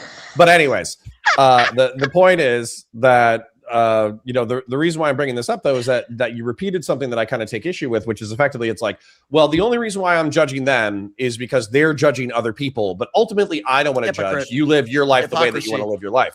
But obviously, in my opinion, there have to be reasonable limits to this. And so, for instance, like the harm, oftentimes when I encounter liberals, they're always asking for like specific exterior harm outside of the participant of a behavior. So if it's people doing heroin or people having early term abortions or people doing this or people doing that. But the truth is that oftentimes these behaviors are going to bleed out into other negative social consequences. So for instance, like I'll just stick with heroin as an example. Do you care if people consume heroin or not? Because they're living their own lives. They're not affecting you. So do you care one way or the other? I don't want people to harm themselves. Obviously, you can't help somebody that doesn't want to be helped. But if you're asking me, do I want people doing heroin? Of course, the honest answer would be no. I don't want people to harm themselves. And if they have an addiction, well, it is. What do you mean? Heroin is illegal. I'm asking you for a prescription. So you're saying that I don't want to tell people how to live, but what I would say is like, regardless of the law, I would tell people don't do fucking heroin. And if it wasn't a law, I would be trying to pass a law to do it. So what I'm asking you is if that law didn't exist, would you be promoting a law to make it criminally prohibited? I would promote anything if I think it could save lives and help people in the long run. But it'd be like if I was debating and I had a cigarette in my mouth and I was telling people how horrible smoking cigarettes are. Don't do it. It's really bad. It'll cause cancer, secondhand smoke. And then during the entire debate, I'm smoking. Well, that's an appeal to hypocrisy, are you still correct? It's still an appeal to hypocrisy. So I could be down by the river right now with a bunch of little kittens in a bag, drowning them. And I could look straight in your eye and say, don't drown kittens in the river. That's bad. Yeah. Right. You'd still be right. My prescription is still correct. And you would be appealing to hypocrisy by saying, well, but you're doing it. Why should I listen to you? So here's what I would say to that. And I'm sorry, what was your name, sir? My name's Connor. My online handle is Counterpoints. Gotcha. Okay. So Connor, here's my take as a whole, because we're talking about religion, obviously. My biggest problem with religion is people that push their beliefs on others. And I believe that's what the Wilsons do. If you want to be Christian, be Christian. If you want to be Jewish, be Jewish. If you want to be Muslim, be Muslim. Be any religion you want to be. Believe in what you want. Have your faith. It's fine. I just don't want it to affect other people. And my biggest issue with religion is how many people have died in the world because of their beliefs. We could be talking about every religion. People die because of their religion, because others think that they're superior. That's my biggest issue with religion as a whole. And I use the term hypocrisy. There are a lot of people, religious people, that are hypocrites. For example, a lot of people on the right that want the 10 commandments in our classrooms, but yet they break those same 10 commandments themselves. People that will preach the Bible, or Jewish people that will preach. It's not one religion. I'm talking about religion as a whole. I don't like hypocrites. I don't like hypocrisy. Yes, I do believe that the Wilsons are major hypocrites. But if you look at that's what. Yeah, but if you look at the history of the 20th century, this is one of my frustrations. And also, if you look at like some of the more extreme elements of the left, you will oftentimes see religious impulses attached to secular frameworks. And so, I mean, if you look at like the history of the early 20th century and middle 20th century in reference to like authoritarian communism in China and Russia, these were broadly secular movements, but they were still incredibly fucking murderous. And so what I would be pointing out to you as a counterpoint, if we were having a debate right now, is the fact that like, yes, like dogma, authoritarianism, certainty, these are all things that can lead to massacre. But the thing that I don't like, because I think that this is a talking point that I don't think bears historical scrutiny, is the fact that this is a uniquely historical phenomena. We can look at recent secular ideologies that have been incredibly murderous. Sure, I'm not disagreeing with you. I just choose not to be a very religious person, but I'm also not an atheist, right? I'm somewhere in the middle, I guess. I have a faith. But here's what I tell people that are very religious. You don't know if God exists any more than I do. You don't know if heaven or hell exists any more than I do. We won't know until we're dead. The difference between me and a lot of religious people is I don't tell you I'm right. We just don't know. I don't know. I'd like to think. Yeah, but you can still make like a moral evaluation. So for instance, like, okay, one of this might be a poor example only because you've consistently set out harm against others as your limiting principle. Okay. So I understand that my analogies or my examples might be poor, but just bear with me for a second. So, okay. My point though is that let's use like Aztec paganism as an example. You know, they worship the sun and they sacrificed human beings. Well, your limiting principle would be, well, don't sacrifice human beings, but you also wouldn't necessarily make a judgment about whether or not they had a good moral system outside of that because of harm. But what I'm trying to tell you is that you can still make moral judgments besides harm to others, and you should still have the balls to say, no, you're fucking wrong based off of this. You know what I would respect? You know what I would respect, Connor? If somebody like Rachel or anybody said, you know what, I made mistakes. I shouldn't have done this. I shouldn't have done that. I don't want you to say the mistakes I made. Like a drug addict who's in recovery. Listen, don't do what I did. Don't go down the path I did. At least I would have a little respect. I'll tell you the other people that I really don't respect. The right-wing evangelicals that look up to Donald Trump like he's some sort of god. The guy who says the Bible is his favorite book, who holds it upside down and can't recite one verse in the Bible, the guy who sells the Bible for $60, the guy who's cheated on every woman he's ever been with. And yet I see these right-wing evangelicals having no problem putting all their support behind Donald Trump. Again, I find that extremely hypocritical. You don't have to like the policies put forth by the left, but this is the guy that you support, the guy who sells Bibles, the guy who uses the Bible as a prop, the guy who's never gone to church.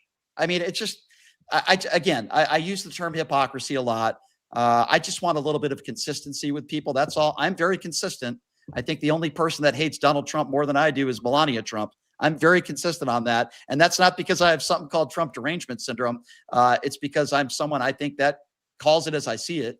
And, you know, I just think Trump's a morally repugnant, bankrupt guy. And I don't want people like that running the country. I'll say I have plenty more to say, but I don't want to suck up the entire airtime. So it's a good conversation. I'm going to quickly read through some super chats. Thank you, Connor. And then we'll move into open floor. So you'll all be able to kind of start jumping back in on. I've got about 45 minutes, Sarah. Yep. So I'm going to read through these fast. Zombie Girl getting her membership over on Dragon Fist TV. Also gifting out the gift that keeps on giving over on that end. Zippy says, if he isn't trans, he shouldn't be offended. Can't be offended by something you aren't. Quick thought to that, Brian?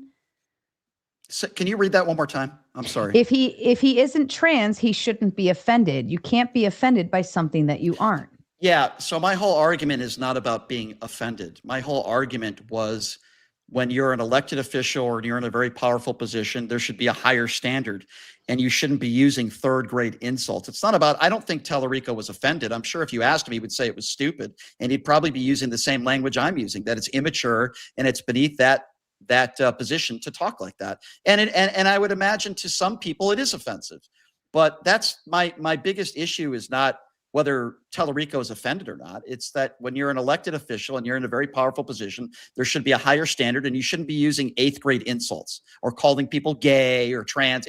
It's just stupid. It's just, we should be better than that as a society, especially when you're in the White House in a very powerful position. So it's not really about who's offended or not. It's just about, choosing your words a little bit better. And when you're an elected official or you're in a very powerful position, you shouldn't be talking like that. That's my opinion.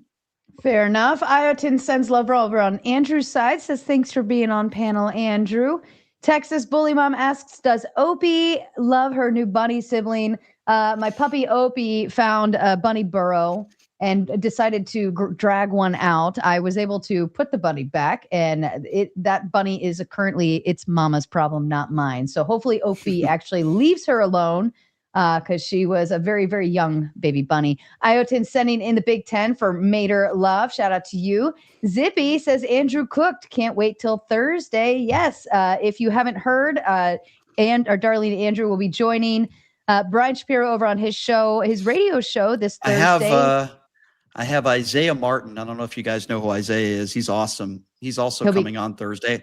Isaiah made Jubilee fame. His Jubilee performance, I thought, was incredible. African-American, Democrat. Isaiah, I've never had him on my show before, so he's actually coming on at 12:30. And I think that's why I told Andrew 1 o'clock. So unlike a live stream show, I have to be off the air by 2. So that's why I told him it's got to be a time limitation for an hour. But maybe we'll take some phone calls if Andrew wants to do that. Maybe we can do that. Yeah, and it'll be just the 2 of you, so it'll be nice. Also, Dixon sending out 5 gifted memberships over on Andrew's side as well. Texas Bully Mom sends the Big Ten. Tomatoes on fire tonight. Yes, keep sending your love. Brian loves his APAC checks. You get APAC checks, Brian? No, I don't. I don't know what he's talking about. I do not. I get checks that are not from APAC. They're usually from right-wing haters that help my algorithm on YouTube and Facebook and everything else. Fair enough. Lathorn says that with the Big Ten, Ken Paxton was acquitted. His accusers were paid to smear him. You have people inaccurately calling people on the right, like Trump, a fascist, yet never read Giovanni Gentile. Any thoughts to that, Brian? Sorry, I'm just plugging in my laptop here. Well, first of all, Ken Paxton, hold on, give me 1 second here, guys. I'm plugging in my, okay. So Ken Paxton, first of all, if we're going to talk about moral, Ken Paxton, you might want to talk about the Republican Party because they're the ones who outed him. So you might want to ask why the Republican Party outed him. So that'd be number one. Number two, his own ex-wife divorced him because of adultery, which he has not denied. And there's overwhelming evidence of that. As far as the criminal stuff goes, he was indicted, and you could take a look at the evidence that was presented. I guarantee you that if he wasn't a politician, he'd probably be in jail right now. The evidence is overwhelming. And not to mention a man who admitted to molesting a child. He spent 30 days in jail, and then Ken Paxton is the one that got him a deal and got him out in 30 days. So I don't really know what the argument here is when it comes to Ken Paxton. The Republican Party outed him themselves. So the evidence is overwhelming. Fair enough. Socrates says with the Big Five, Brian regularly calls people mushroom gobblers on his show. Are you just angry at Stephen Miller said it, or are you angry at homophobic slurs? So when I call somebody a Trump mushroom gobbler, I've called women and men that. So it has nothing to do with their sexuality. It's the dumbest argument I've ever heard. Oh, that's a homo. No, it's not. I call everybody that if I think they deserve it, women and men, and it has nothing to do with their sexuality. What it means is you're performing verbal fellatio on Donald Trump 24/7, and you're not capable of criticizing him for anything. So yeah, it has nothing to do with sexuality. That's kind of weird, enough. but. Iotin, does virtue signaling make the world better? I disagree. I think shaming does great things, though. Dixon with the gifted Dragon Fist membership. P. Fletch grabbing his membership. And Spin already handing out boots. Effigy and Alex were sent to the back. Kraut and Santa are now here. P. Fletch says overdue tomato tax. The forecast for this summer is fiery, but mostly peaceful, at least in the late PM to the wee hours of the AM. Brian, you are no different than Wilson. Just my opinion. Ooh, I would say how so? First of all, to start, I was in the news business for about 12 years as a reporter, an actual real journalist. I'm not a journalist anymore. I'm a talk show host. I don't go on social media all day trying to get people to debate me. I do a talk show every day, and I talk about the news of the day and the news of the week, something that the Wilsons have never done. They've never had a job in media before. I'm nothing like them. I'm also not a chain-smoking alcoholic dad bod like Andrew Wilson, so we can get into that too. But I also don't make cartoons about middle-aged men either if I don't like them. Apparently, Andrew has a lot of time on his hands. I think he's made 4 or 5 cartoons about me. Fair enough. I would ask that person, how am I? Give me one characteristic. How could I be similar to them? And send your response with a dono. Spin City is giving himself a protection. He's got $20 to his name. And Andrew Santa is going to hold this boot for later. He mixed it up. P Fletch says, yes, this is to give Spin City some cover. So Spin's got another $10 as a protection. So you got 30 in the hole there, Spin. And then also Clay, you got another 10 to your name. And Socrates, last one, says, so Brian lied when calling Ken Paxton a criminal then, right? No, it's not a lie. It's not a lie at all. He's still under indictment, by the way. You might want to take a look at that. But not a lie at all. I stand by everything I said. Unfortunately, when you're a powerful person in very powerful positions, this could go to people on the left or the right. You get sweetheart deals. I believe if Bill Cosby didn't have a lot of money, he'd still be in jail right now. I believe if O.J. Simpson didn't have money, I know he's dead now, but I do believe he would have been convicted of double murder. But you can go back and look at it. He's still under indictment. But these are the types of people that the Republican Party stand by, and it's mesmerizing to me. All right, we are officially full open floor gauntlet mode. The same rules still apply. Don't be interrupting and talking all crazy over each other. Watch your TOS words. You say them, I boot you automatically. And if you are not already plugged in to the top right, if you want to dual stream, please feel free to go ahead and do so. All right. Can I make an announcement? Make an announcement? So just for people in my own chat, so Hunter Biden has agreed to do my show, which is pretty cool because I think the only person that's interviewed him in the last year is Candace Owens. I'm going to have a lot of challenging questions for him. It's not going to be a puffer type interview, so that's going to be fun. I'm doing Tim Pool's show at his studio June 12th.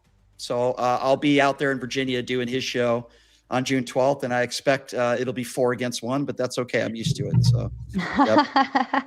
Good deal. And there's over 600 watching right now between all of the platforms, so please feel free to make the content. Go ahead, Crop, kick us off. Hey, how you doing, Sarah? We are open floor. Go ahead, Crop. Yeah. How you doing, Sarah? Thanks for having me. How you doing, Brian? How's your day so far? Hey, good? Doing good. Thanks. What's up, man? Don't mind me. I'm going to be rubbing my head. I kind of got a headache. I just want to see if you're actually consistent like you say you do, so bear with me. You were making fun of Trump's looks. By all means, I don't care if you do. I mean, words are words. But you were saying chalking on makeup and all this other, wearing a girdle, pretty funny. Would you say the same? And anybody cut in here if they actually remember the name. Would you make the same comments of the appearance of that dude that was in charge of the health department before JFK Jr. took over, whatever the hell his name was? No, and here's why. Here's why. To my understanding, that person wasn't. I hear music in the background, by the way. I don't know what that is. Yep. You guys hear that? We could have played the Gauntlet music and Gaslit. Okay, I just wanted to. But no, it's there. I wanted to make sure that wasn't just me. Okay. Are you going crazy? So Donald Trump is the guy who mocks women on appearance, who literally has nicknames for people he disagrees with. If you're talking about the transgender person, I believe, that used to work in the Biden administration, the reason why I wouldn't do that to that person is because that person isn't behaving the same way that Donald Trump is behaving. Donald Trump, the president of the United States, has literally nicknames for people he disagrees with. He also calls on the death of 6 elected officials several months ago. So again, the reason why I mock Donald Trump's appearance is because Donald Trump is the guy who is the president of the United States who mocks everybody that disagrees with him. Again, different standards for different people. If somebody is a horrible human, if somebody's a horrible human being and they're behaving in the way Donald Trump behaves, I don't care if they're a Democrat or a Republican, they deserve to be attacked verbally for the things they say. And that's why I do that for Donald Trump is a bully. He's a bully. So, all right.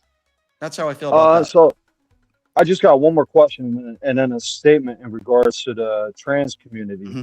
You say one of your reasons why you believe Trump is liable for sexual abuse is because he was found guilty in the Silva case by 9 out of 12 members of the jury, right? Yeah, I'm not saying he's liable. He is liable. He was found liable in a court. That's one of the reasons why you believe he did those things. I don't believe. I didn't even say whether I believe it or not. All I said was he's a liable sexual abuser. You would agree with that, right? Right, but an example you gave for that statement was because he was found by 9 out of the 12 jurors. Is that correct? Well, yeah, he was found. Okay, hold on. I got a follow up to that. Yeah. Do you know the Salem witch trials? Now, bear with me here. Hopefully, this is a good point. Do you know the Salem witch trials? Fill me in. I'm unfamiliar. All right, the Salem witch trials. It actually started over land dispute, believe it or not. But they gathered up a whole bunch of people, tried them in court with a jury, and found that they were witches and burned them to the stake. And I think they even may have hung some of them and beheaded them. So, I think that argument is moot just because he was found in the Silva matter of 9 of 12 jurors. So if the argument, anybody correct me if I'm wrong on that part. So if the argument that you're bringing to the table is juries don't always get it right, so that's why I think Donald Trump is not a liable sexual abuser, you can have that opinion. I completely disagree with you. Never have I said that in the Central Park Five is a perfect example. Donald Trump, who people voted for on this panel, said that they all deserve the death penalty. He took out a page in the New York Times, never retracted, never apologized. Through DNA evidence, they were found not guilty. Never have I ever said that a jury always gets it right. But no. He didn't say that, bro. I read about that. He said if they were guilty. Yes, he did. No, wrong, sir. Well, I'm not going to argue. Okay, you don't have to argue. I'm just going to give you a fact. He took out a page in the New York Times, and you can look that page up. An ad he paid a lot of money for it in the New York Times, calling on them to get the death penalty as a sentence. He since has never apologized for that, and he's never retracted for it. If they were guilty, they were convicted, and now, since then, some of them are actually running for office. They were found not guilty, and they were released through DNA evidence, and he never apologized for it. Never, not once. All right. And I got a quick statement. Can I just add, Kraut, just quickly, sorry to interrupt you. Just one more thing about what you were just talking about. It's not just that Donald Trump was found liable, okay? If this was a one-off and one woman accused him, okay, I could have a conversation with somebody and say, okay, maybe this person isn't credible, maybe not. There are 30 other women that have come forward, most of these women way before he got into public office, including his ex-wife in court documents in a deposition who claimed that he raped her.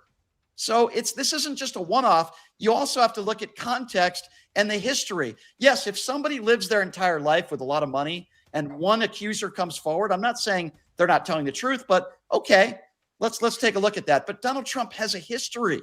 Look at all these women that have come forward way before he ran for office. His ex-wife claimed that, and then after he paid her off, she retracted it. So I think there's some credibility with a lot of these women. That's what a lot of credibility. Well, do you know the difference between civilly liable and criminally liable? Can you give us the definition? Is that a serious question? You don't think I know the difference? Well, I think he wants to make sure, because if you settle out of something, you're not necessarily admitting fault. You're just saying, "Hey, Donald Trump." So in the liable case, he didn't settle. He was found liable. Yes, there is a lower threshold when you're found civilly liable. So I'm not sure why he's asking me that, but it doesn't change my opinion. Okay, I'm going to tell you why. The burden of proof to be held criminally liable for a criminal of.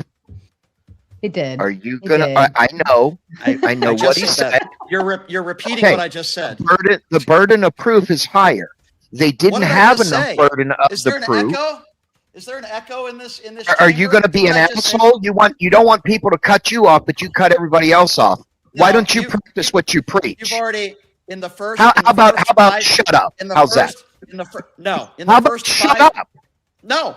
In the first 5 minutes course of this not, conversation, because your retarded ass in the does first- exactly what Okay, everybody here he else goes does. Here he goes again. In the first 5 minutes Cuts of this people conversation, off. I'm giving you a fact. All right, fact all and right, all reality. right, Hey, all hey, right. kinda Put your wanna- dicks away.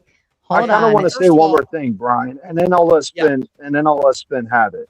And this is more of a statement.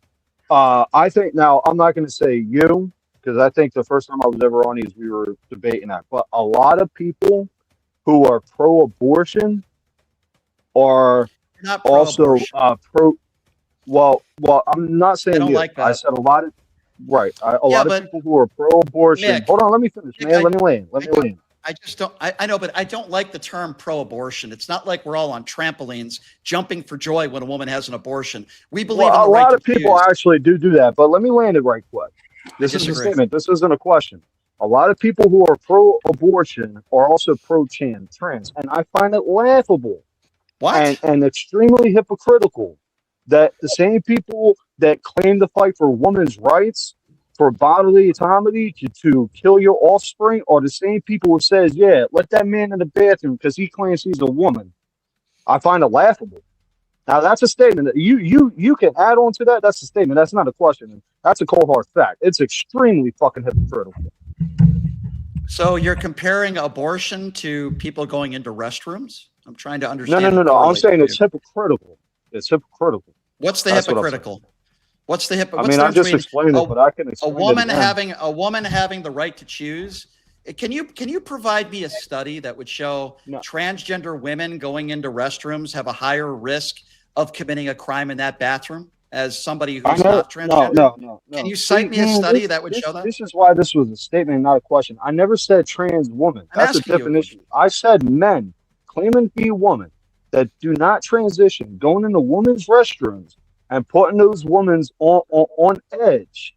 And they're the same people who claim they fight for women's rights. Where are you and getting women's that? bodily Where are you autonomy. getting that? Where Well, can I think find that I study? think what his point is, right, is if you care so much about women's rights and protecting women's rights and their bodies, right, their bodily autonomy, what he's saying is that the left, the same left talking points that push for women's rights and protections, bodily autonomy, dear Lord, are the same people who also allow the threat thereof of women's bodies to be at risk of a man entering a bathroom, right? Whether it's transgender or not, or people utilizing that stepping point, or even you could go as far as men in women's college sports or athletics and so on and so forth, because now you're not protecting the women, you're actually utilizing the feminist talking points against women and bolstering men through that argument. 85% of Democrats in just about every poll believe that transgender women shouldn't be competing with women on the playing field. I don't know what study you're referring to. I would love to hear a source where you're asking men who go into women's restrooms their thoughts on abortion. But I think these are two completely different things. Two completely different topics. We're talking about women. What did I say? Trans or men who claim to be women, Spin? Go ahead and tell Brian what I said. It does, whether you're trans or whether you're a man going into a woman's restroom, I would like to see a study that would that you could provide me, or a source that men who go into women's restrooms are being asked their thoughts on abortion. I've never seen a study like that before, but what I can tell you is that there's no evidence. Even Sarah clarified my point, and you missed it completely. I understand. I disagree with the premise of what you're talking about. You can't disagree with something that's a fact. It's not. Two could be. It's not. Two could be true. Subjective. I don't think it attacks women or their safety if a man goes into a restroom. I really don't. It's not always about safety. It's about being at ease. Let me ask you. Aren't men a higher rate of sexual abusers than women? The stat. That's the stat. Hold on, Clay. Aren't men higher rate of sexual abuser than women? That's the stat. Damn thing to reality, Andrew. No. Look, I want to know reality. Okay, don't go to stats. Please don't go to stats. I want to ask Brian about reality. Let me ask him the question. You asked the question. I'm answering it. You two are arguing over who gets to fight Brian. No, dude, I'm asking him a question. Go ahead with your He stats. asked for His statistics. stats are the fucking stupidest shit ever. Look, So but go this ahead is a and go. simple one. Go And with the girl stats for the actually next got hour. Brian on this Go already with on the stats modern for day the debate. next Hold hour, on, Clay. Andrew. All right, Go all talk right, about your all stats right. instead of Get reality. the point out. Go talk about Dude, stats. the girl already got. All right. Let's get the stat and then we'll move to Clay. Go ahead, The Andrew. girl already got Brian on this very point at modern day debate. I saw it. She came up and asked you the question, and you answered it, Brian, and admitted men are the majority of sexual abusers overall in statistics. So men going into girls' bathrooms are more dangerous statistically than just having women in there. That's the Guess stat. And I just want to Guess point what? one thing out because Okay, I probably won't. I'll respond to that. I'll respond to I got to that. say one more thing First because of I all, probably won't get to talk again. Go ahead. If a man wants to attack a woman, sadly, and if a man wants to commit a heinous crime, I can guarantee you what it says on the front of the bathroom is completely irrelevant. If a horrible human being wants gives them to more commit access, better access. if a horrible person wants to commit an assault, they're going to do it, whether it's in a bathroom or anywhere. So it's completely irrelevant to this conversation. And if you guys think that's a more important issue, because this is the thing that I don't understand. We're talking about sexual abuse and sexual assault. You know, there's so many other avenues that we can go to when it comes to this stuff. We could do two things at the same time. I personally believe a woman should have the right to choose. I also personally believe if a man is going into a restroom to assault a woman, then he's probably going to find other places to assault a woman if he's unable to do it in a woman's bathroom. So it doesn't make any sense to me, the point that we're making, you guys are trying to make here. But were you If a woman wants pro-vaccine? to commit- Were you pro-vaccine during COVID? What does COVID Were you have to do with this pro-vaccine during COVID? You said you support women's right to choose bodily autonomy. I'm asking you a question about consistency in your worldview. Okay. Were you I'm gonna guess you're probably an anti-vaxxer, but I'll answer No, your I'm question asking if anyway. you are pro-vax. And I'm not saying anything about my position. I took a vaccine myself because I'm a diabetic and my immune system is not as strong as the average person. My opinion on the vaccines are very simple. I never thought that they should have been mandated. I think it's a personal decision that everybody should have made with their personal physician that knows their medical history. I don't think anybody should have been mocked for getting vaccinated. People still mock people for getting vaccinated. And guess what? Millions of people died from COVID, and it's horrible. And I wish it didn't happen. So yes, I had a woman that had a big sign up that said, "My body, my choice." My body, my choice when it came to vaccines. And I said, okay, I'll go. Guess what? I'll go with you on that. But when it comes to abortion, it's not your body, your choice. Zero consistency. Not me, pal. Okay, so I just want last thing. No, come on, dude. I'm almost done for because a while. you're going to move to you, and I won't. I'm not going to talk again. This is the last thing I just want to point out to you, Brian, because earlier in the very beginning, I've been waiting the whole time to say this. In the very beginning, I was trying to explain to you that the trans comments were signaling to his base the policies, and you called me out and you said, "What policies?" And I said, "I don't know." Let me finish the question. And I said, "I don't know." That was the point, is that they were signaling that this person has trans policies. Yeah. That they Let me support. respond And to that. What do you know? What do you know? Exactly what I said is the point. I looked them up. He notably opposed legislation that required students to play on sports teams matching their sex assigned at birth. He led an effort in Texas House office to include pronouns on staff or business cards. He voted against bans on on gender affirming care for minors. So that was my point. Is they're telling their voters, I disagree, and I'll tell you why. Policy. Yeah. It's Guess not what, about, Andrew? Guess what? These Andrew, are the guess what? policies. Did I guess Andrew, right? Let me respond now. Did I just guess? Let me respond. Let me respond. First of all, you Googled it, and an hour ago you had no fucking Right, idea. my what you were point talking was they about. were So go on. signaling to me Hold on, those were let the me policies finish. so I could look Let them me up. finish. That was the Let me point. finish. That was the Let me point. finish. Let Yeah, me they were respond. telling me That's those are the point. policies so I can investigate. That was Andrew, the you point. gotta let- Because you're Andrew, building a it's not straw gonna go man get- already. So you have to contend with my Andrew, point. That's a you're straw building- man. My You're point was building it's an a argument signal. of why are you going to let me respond, or are you Yes. just going to keep yelling? Go Thank ahead. you. Guess what?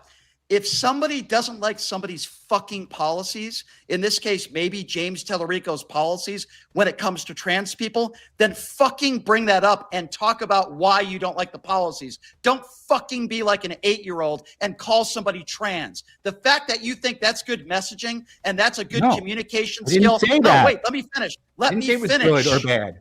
Let me It's a straw let man. me finish. You Right, but haven't you're said a whether it's strawman. good or bad. That's the whole argument. You haven't No, said the whether it's argument good is or he's bad. telling Let me his tell you- base. let No, me- the let argument me is he's fin- telling them what the You gotta policies let me are, finish. which he was. You gotta let me I looked finish. it up. I was You gotta right. you're not let me finish. Can't If you stop don't like strawmanning. James, I can't wait till Thursday. You can't stop strawmanning. You don't even understand the All right, premise. you two, put your dicks away for a minute. Let's move on to Santa. okay. Santa's had his hand raised. Go ahead. Let me just Brian, quickly. I Well, won't because go you're yet. the Yeah, two of Brian. you. Here's what's happening. The two of you are just going to keep Andrew. getting more escalation, and Andrew. it's not going to I want to resolve. hear his No, no, no, point. no. I won't say It's just anything. going blah blah blah blah blah blah blah blah blah blah blah blah. And That's Sarah, all I hear if from I you could just two. get in a point after Santa, and then you Andrew- can swap me out. You got a Andrew- couple super yeah. chats. You want to kick me out? Then you Andrew can just did put me to the back. interrupt. But I got a good one here. So Brian, let Santa go real quick, guys. Okay? And then Brian, we'll just close. Go ahead, It's Santa. limited. We want to start. Thank you. Now, Sarah, I'm about to get off.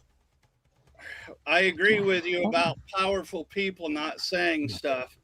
One of them, for example, is the House resolution against Representative Waters, Maxine Waters. Yeah, some people call it a riot. Sounds like a bunch of crazy people and did bad things for no reason. I maintain it was somewhat understandable, not acceptable, so I call it revolution. Maxine Waters, it's the House Resolution 327. Next point. She's going to What are get you rid talking of about? What does this have to do I'm with the talking topics that we've been discussing? You had a big bone in your ass about people in government and high I positions. had a big bone in my ass. What are you, sir? What are you talking about? You distract every time you get hit. You just You're talking about redirect. Maxine Waters. What does that have to do with what we're talking about That has today? to do with Stephen Miller talking and him not using the language you like either. Oh, okay. So what? I'm sorry. So, what are you, sir? What the fuck are you talking about? Maxine I'm Waters talking didn't about attack. you having a double standard and you interrupt everybody. what did- So please be I- quiet for a minute. Because What did your Maxine boy Waters say? Biden also said there should be a bullseye on Trump's back. Where was your And do you know what he outrage was? then? Yeah, because you don't understand context because you're a Trump mushroom gobbling fucking moron. I That's the never context. voted for president, idiot. Yeah. Make more assumptions. You've never voted? You've never voted in your life? No. That's a Okay, waste well, of time. Then holy shit. Yeah, he's a waste of my time. Let's move on to somebody else. Oh yeah, Holy because you're fuck. gonna lose again. Holy fuck. Okay. Then on top All right, of Santa the high Claus. rate- Wait, but All Andrew, right, you have all no right, stake. hold on. Why should We're you gonna do why should you this. talk We're about gonna- this? You have no political stake in We're it. gonna do this. We're gonna do this. Hold on. If you want one-on-ones, you got to send money unless I determine otherwise. Okay, Stand then by. can I use that? Hold on. Hey, For fuck's hey, come sake, on. can I talk? All right, number one, for the win, I'm going to let you go, and then I'll boot you to the back. Bones Can I just obviously say- already. Bones already came up because Kraut dropped probably Wi-Fi issues, and Texas Bully Mom did pick for the win as well, but that already came through. So her replacement was you, Cassandra. Cassandra, I'm going to put you to the back and bring up the next person after that. All right, for the win, Yeah, go ahead. I just Okay. want to just quickly say that Go the for it, guy who Brian. never voted, Fuck the guy who you, never, man. the guy who never shit. voted before, the guy who never voted before has a bone in his ass. I'm sorry. Go ahead. Yeah, chaff and redirect, Brian. You have a double standard when All the right, you're done. politicians on Santa your Claus, you're side done. Threaten the lives of Farley. other people. I'm actually Chris Farley. on the left, you Yeah, idiot. yeah. Chris Fair Farley enough. called. You He just wants have his dead double body back. standards. Everything you people do, your people, Yeah, my people. not the left. All right. Okay. Yeah, where Go were ahead. you when I was at For the Standing win. Rock, Hold on, MF? Santa. All right. Where Santa, were hold you on. when I was protesting? Santa, hold You were talking with on. your For fuck's donkey. sake. So shut up, little boy. Santa. Andrew, get the bone. Get the bone Santa. out of your ass, Andrew. Where's No, Santa's little no, helper? you know, Put you're the- so funny. Santa, stop it. Stop it. All right, for the win, I know you got to get booted to the back. So if you'd Yep. like to bring your quick comment up, and then we'll get you out. Yeah, real quick here. So Brian, you know what you're mad about with the Talarico comment is that office means something. And when you folks were in charge, the comments of Mega is extremists, they're fascists, they're this, they're that. Last time I checked, nobody went to go and assassinate President Biden, but we've had 5 separate incidents with Trump. And simply put, that the left's violence is a problem. And Okay, let's talk out about of this that. comment, I don't see violence occurring out of it. Yeah, let me Oh, just shut respond to the what you fuck just up, said. retard. Let me just respond. Very nice. Shut up, Bones. I'm trying to hear what For the Win's saying, and so that Brian and him Yeah. can have it back For and the forth. win's Shut got to the go fuck up. backstage anyway, so just let him spit it out real quick. Let me just respond quickly to what you just said. I don't know who you're referring to who called MAGA supporters fascist, but I can tell you Donald Trump multiple times on the campaign trail called Kamala Harris fascist. I will also tell you the first assassination attempt of Donald Trump in Butler, Pennsylvania, luckily wasn't executed, but was attempted by a registered Republican from a MAGA family. The second assassination attempt on the golf course was from a man who once voted for Donald Trump back in 2016. But unlike you, I don't make assertions based on a couple people who try to do some horrible things and take it as the entire party. I've never called Donald Trump a fascist. I do think he's a wannabe dictator, but I've never called him a fascist. Donald Trump, I assume the guy who you voted for, called Kamala Harris a fascist multiple times. Find me a Democrat that threatened to execute 6 elected Republicans. That's what Donald Trump did 4 months ago. He literally threatened death on 6 elected officials for simply saying, don't abide by unlawful orders. So don't give me this bullshit. No, again, okay? Biden said it countless times over the 4 years of calling MAGAs extremists in his speech in Pennsylvania. Absolutely. When it comes from the leader of the free world, like you said, the office means something. You're being a hypocrite completely. If we want to go tit for tat on assassination, Hold on. I don't know who that other person is talking about. Hold on. Let me just respond to this guy. So if you want to compare the president of the United States calling some of Donald Trump's supporters extremists. By the way, there are extremists on both sides. I don't think there's anything wrong with saying that. Hold on. Calling a group of people. He never said everybody that supports Donald Trump is an extremist. You're trying to compare Joe Biden saying that there are some extremists out there to Donald Trump threatening to execute 6 elected officials. There is no comparison there. By the way, January 6th doesn't happen if Donald Trump doesn't lie about the 2020 election. There is literally no comparison. It was stolen. Donald Trump. Okay, well then and you're gonna have to deal with another 4 years of him as well too. So you're not a serious person. To just shut up. I told you in the last stream. I watched countless hours of all these people coming forward saying what they witnessed in that election. Look at State Farm Arena. There was a water main. None of those look at panned out in court. None of those panned out in court, unfortunately for them. And I'm so sorry. Again, you can try and litigate this all you want, but unfortunately, the court said that there was no definitive fraud that was able to overturn any elections. So good luck. Well, wait. Good luck finding Donald Trump also had 61 opportunities in a court. By the way, to this point, no one's ever proven widespread voter fraud that could have changed the outcome of the election. So if you want to believe that the earth is flat and that Donald Trump won the 2020 election, you can go ahead and you can believe that, but you are not a serious person. Next. Neither are you. Well, guess what? I'm not here to talk to you, bro. Okay. You're here to talk to me. Okay. Have a nice day. Okay. I actually, Brian, I gotta say, I was pretty fucking critical of you as a debater, but I gotta say, like, you're pretty fucking ready for this environment. So if you ever bump into a clip where I'm being harsh to you, just bear in mind, like, it's almost magical to see in person. Shut up. Counterpoints. Will you shut the fuck up? I'm not talking to you. Shut the fuck up. I know. We're all I thought the winner's supposed to be gone. You're supposed to leave, buddy. Stick a bone in your ass and shut the fuck up. Hannah, do you want to use your credit for the speed date? Counterpoints. I got a credit. Can I talk to the guy? Can I talk to the guy who just addressed me? Will you please shut the fuck up? Thank you. Counterpoints. I appreciate you saying that. I posted the Maxine Waters thing. No reason for ad hominem attacks and name calling. You aren't here for me, fine, but I am apparently here for you. The second part, you represented that leaders in positions of accountability and high authority in the admin should be held accountable. So what was the context of the political event when Biden said that there should be a target mark on Trump? Oh yeah, see, now we're just. Are you asking me a question? So how about be quiet and let me respond? So shut the fuck up. I'm waiting for you to shut the fuck up. I'm ready for you to answer, please. You're childish, man. Come on, answer the question, please. Then shut the fuck up. Stop talking. Power game. Please go. So when it comes to Maxine Waters' statements, I believe she also made the statement of we need to be confrontational. Yes. While I don't believe that wasn't a question. While I don't believe that rises to the level of any of the rhetoric that Donald Trump uses on a regular basis. For example, I'd like to rough that guy up and pay his legal bills, which is something that Donald Trump said. While I don't believe that it rises to that level and that Maxine Waters didn't, start an insurrection, I will say this. I don't like some of the language that Maxine Waters has used in the past. Not every Democrat I agree with. In fact, I call them out when they say things that I disagree.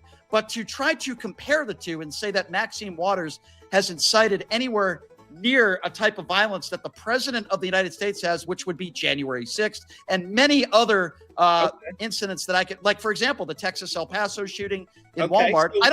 I'm not a fan of Maxine Waters. I don't defend Maxine Waters. Well, I was specifically replying to when you were talking about Stephen Miller and that people high in the administration. I didn't say, sir, Andrew, I didn't say Stephen Miller incited violence. What I did say was... I didn't say that either. Okay, well, we're talking about violence, okay? What I am saying is that if you... I was talking about her word. Okay, I don't agree with her words all the time, and I never have, and I've spoken up about that. Sure. I've spoken up about that, but I will also say that when you're Stephen Miller and you have a huge, powerful position that he has, and you attack somebody and call somebody trans, it's stupid and it's ridiculous, and I think it's wrong. I don't think people should be telling other people to gang up in restaurants. I think Maxine Waters had made a statement about if you see MAGA supporters in restaurants, you should gather around them. And I don't agree with that type of language either. But why does it always have to be whataboutism? Why can't we all just say, you know what Stephen Miller did was stupid and he shouldn't have done that? I didn't say that what Stephen Miller said wasn't stupid. You and I actually agree. But I know, but what I just saying the counterpoint, not meaning whatever. Please let me finish too.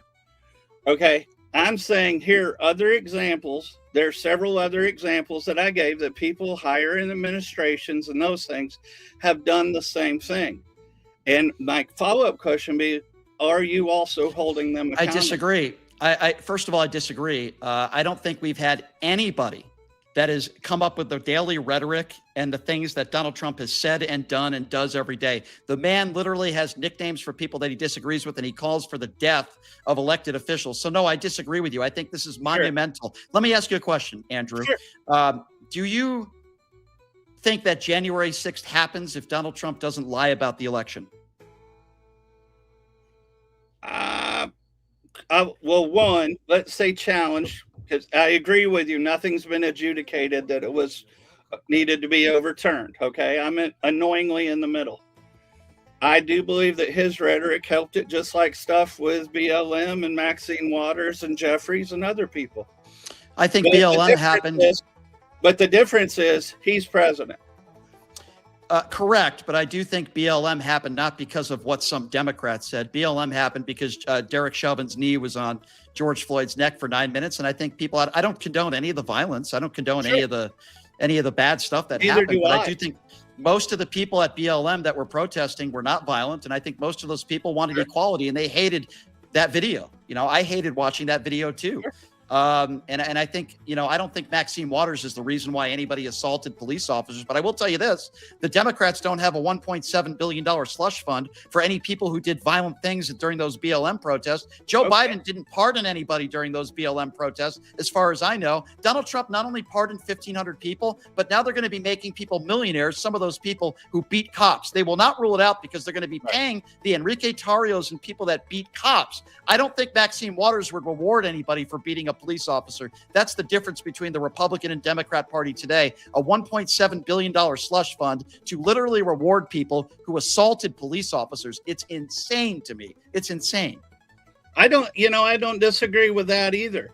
But this music is very difficult. So used to being incensed by hearing anything that's not their drumbeat, that it's outside their tribe, that if anybody incites to each other. Andrew, if anybody incites violence on the left, I'll be the first person to call it out and say it's wrong. I've called out anybody who's assaulted ICE officers. I've said, stop following ICE officers. It's not going to help. Don't throw things at ICE officers. It's going to make it worse. I've always told people there are bad cops out there, but that doesn't mean that you should just run away from police or resist arrest. I don't condone any assault on any ICE officers or law enforcement. But guess what? When you're a trained, professional, you also should be de-escalating things. And I think a lot of ICE officers that I saw in Minneapolis weren't doing that. Absolutely. And by the way, officially, to get in those and challenge those things. I'm for people above everything else. And Cassandra, you rocked it tonight. Andrew, the bone is officially out of my ass, just so you know. Ooh. So, Hey, Brian, Cassandra, you said earlier. So, Brian, you. you said earlier. I so have you're- 5 you minutes. Okay, so this will take 1 minute. Okay. You said earlier you don't give a fuck about what anybody calls you, right? I never said that. Yes, Never you said that. did. Yes, What you I did did. say, when I'm talking about libtard and idiot and moron and those types of comments. Really, that's but I what you also- are. But Okay. anyway, Okay, well, I don't. you I don't said, care what, and I quote, I don't care what. I don't care what I'll your send, opinion you is know what, about me, Brian? bro. I'll send I it to don't you. I'll care. send it to you in a clip where you said it. I don't care. My I'm not point gonna read your is, stupid clip. you don't have a point, bro. Of course You don't have a not. point. Oh, I do have a point, libtard. Yeah, I do. Yeah. Okay. Sarah, move on to the you next person. I'm said- not listening to this guy. you Angry said- American, go fuck yourself. I'm not listening to you. Of You're not course, listening. because I frustrate you, and Is there that's good. anybody That's else? why I'm here. No, it's because you don't frustrate I me. frustrate you Your because I opinion- call you your out on opinion your doesn't matter dumb to me. shit. All right, Okay? you're right, Angry. Call You're you right, out Angry. on your Let's dumb get to shit. the- let's Is there get to anybody the else? question. Too, but he Yeah, won't let's- shut up. Well, To get be to fair, the- you frustrate us all. I've been Get to- trying. Get to the Angry question. American, take your The medication and go fuck question yourself. the question is, you said, and I quote, I don't care what anybody calls me. So why would you care if somebody called somebody a trans? Okay, am I going to let me answer? That makes you a bigot, sir. Are you going to That shut makes up? you a bigot. Was that a question or was that rhetorical? Was that or are you That going was, to let me answer? it was more rhetorical.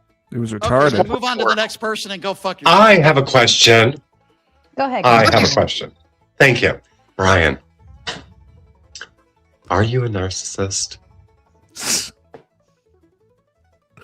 What kind of Sorry, question you're is asking me that? if I'm a narcissist. Let's move Are on to you the a next question. narcissist? I've got 4 minutes and then I have a business call, so that's not a serious question. Okay. Go ahead. Well, go ahead, I need Kay. to. Okay. Okay. Hi, Brian. Hi. Hi. Hopefully it's a better question. Yeah. I'm on the left, so I'm kind of like everything you've been saying tonight has been like just soothing to my ears because there's too many insane people on these panels. They're not all insane. There's some good people on these panels too. Yeah, there's just too many insane people. But yeah, I like Clay. I think Clay's a good guy. I think Counterpoints is a really intelligent guy.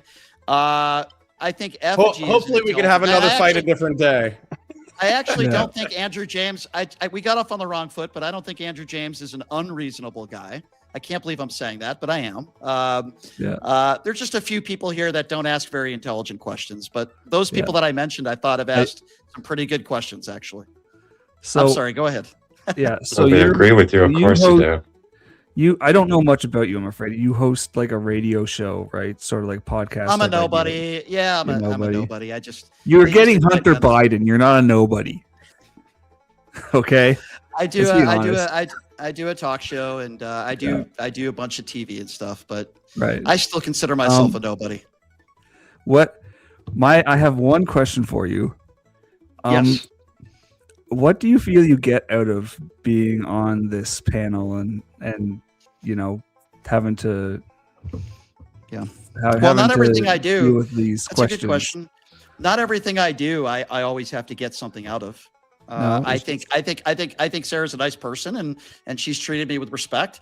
And sometimes when people ask me to do podcasts and stuff, I get about 3 to 5 requests a week. I usually don't do any of them because I'm not getting something out of it, and I don't know them personally.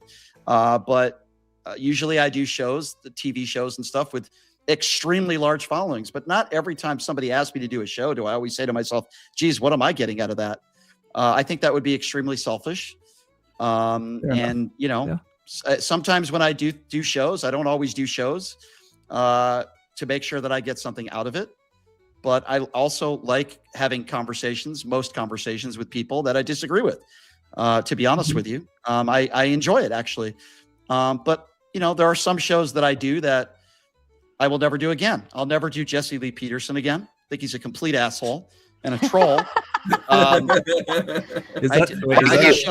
Bro? I know exactly what you're saying, bro. I used to watch him a lot. Me being leaning right, and at some point I realized that the guy was basically kind of like Andre, just kind of a shield. I agree. It's funny you say that because some people texted me today and they said he sounded like Jesse. You're not the first person to say that. It was for it, bro. So it's funny. I always thought people were just entertained because it was like a guy 1 point away from being mentally retarded. I mean, they have a lot of good information. In my opinion, they have good information, but they use it. Weaponize. I didn't know who Jesse Lee was before I did his show, and that was my mistake. I didn't do a lot of homework. But then when I do shows like Pierce, he's got one of the biggest shows around. Obviously, that you got completely destroyed on. Okay, well, thank you. I greatly value your opinion just as much as my last bathroom visit. But here's the difference between me and you, sir. Sir, here's the difference between me and you. They're fighting me on these shows, and people pay me to debate, and nobody cares or knows who the fuck you are. Just remember that before you go to sleep tonight. Tim Pool is a guy that has a huge following, and I'll always do his show when he asks me. Of course, that's funny. I'm not a fan of that, Brian. You know that? I'm not a fan of the whole my dick's bigger than yours thing, man. That's just so. My dick's bigger than all y'all's. You shut Very up. nouveau reach. On this panel, bro. when It's somebody, like poor people say. Yeah, when somebody's just going to make stupid comments about me and say stuff, sometimes unfortunately I go down to their level. It's just the way I am, I guess. I need to grow up. But good. See, Clay, he really doesn't know, and that's fucking perfect. If you were on a panel with like-minded people like yourself, you would get along. You would get along. You would not be as stupid as you are with me.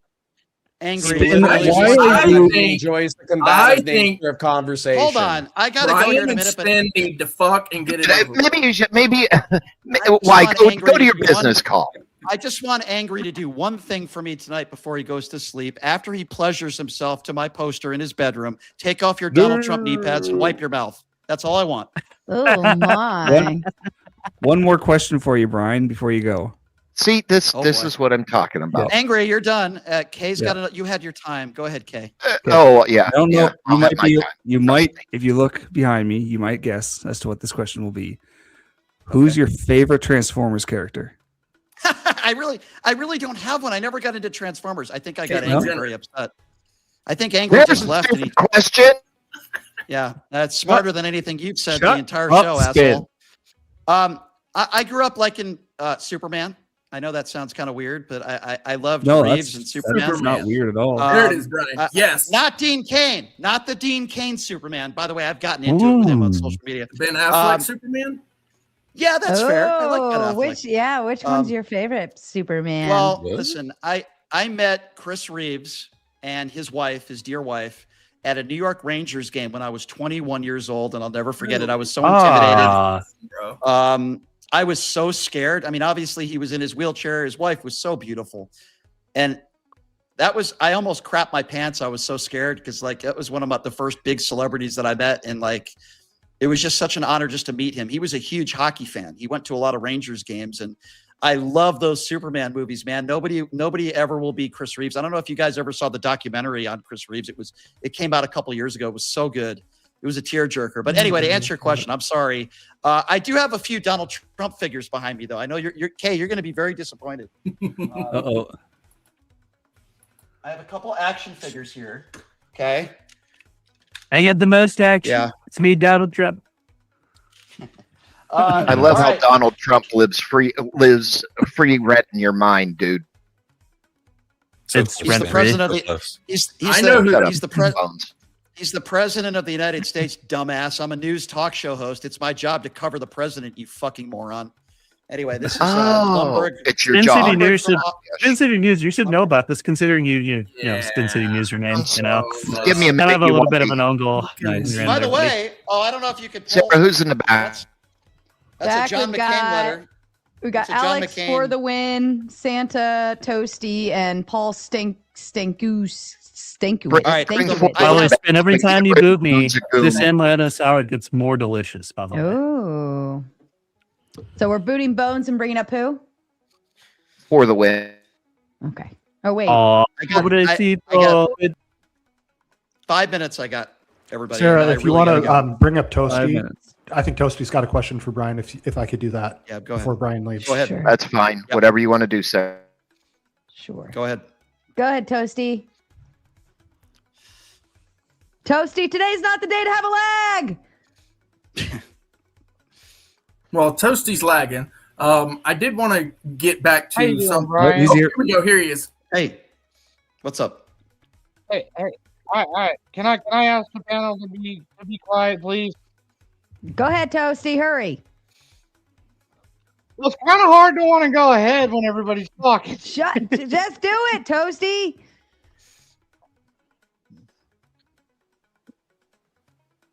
He's lagging really bad. Mm-hmm. God damn it, Toasty. Must be Yep. on his Obama phone. All right. All right. I got a question for you. So I have a shirt here, right here, that says "Feed me to the lesbians." Is that offensive? You have a shirt that says "Feed me to the lesbians." Is that offensive? Yeah, I got a T-shirt that says "Feed me." To the I lesbians." am. Is that offensive? I'm not offended by that. You're also not in the White House working for Donald Trump and an elected official. Haven't I already been through this like for the last 2 hours? You're a guy on a podcast show that's not an elected official. If you have a shirt that some people might find offensive, it's not the same as somebody who's Stephen Miller, who's in the White House. There are higher. It's not an elected official. But Spencer's had, like, for example, if Stephen Miller walked into the White House today and he wore that same shirt that you were wearing, I would say that would be inappropriate because of his stature, his job, and where he's at. You're just a dude on a show, so I think it's very different. Do you understand the difference? What about if somebody in the Obama administration? would have Angry, done we're it? not talking to Actually, here, let me hold on. on. Let me jump in because I think there might be some degree of expectation we would have for our elected representatives, but I also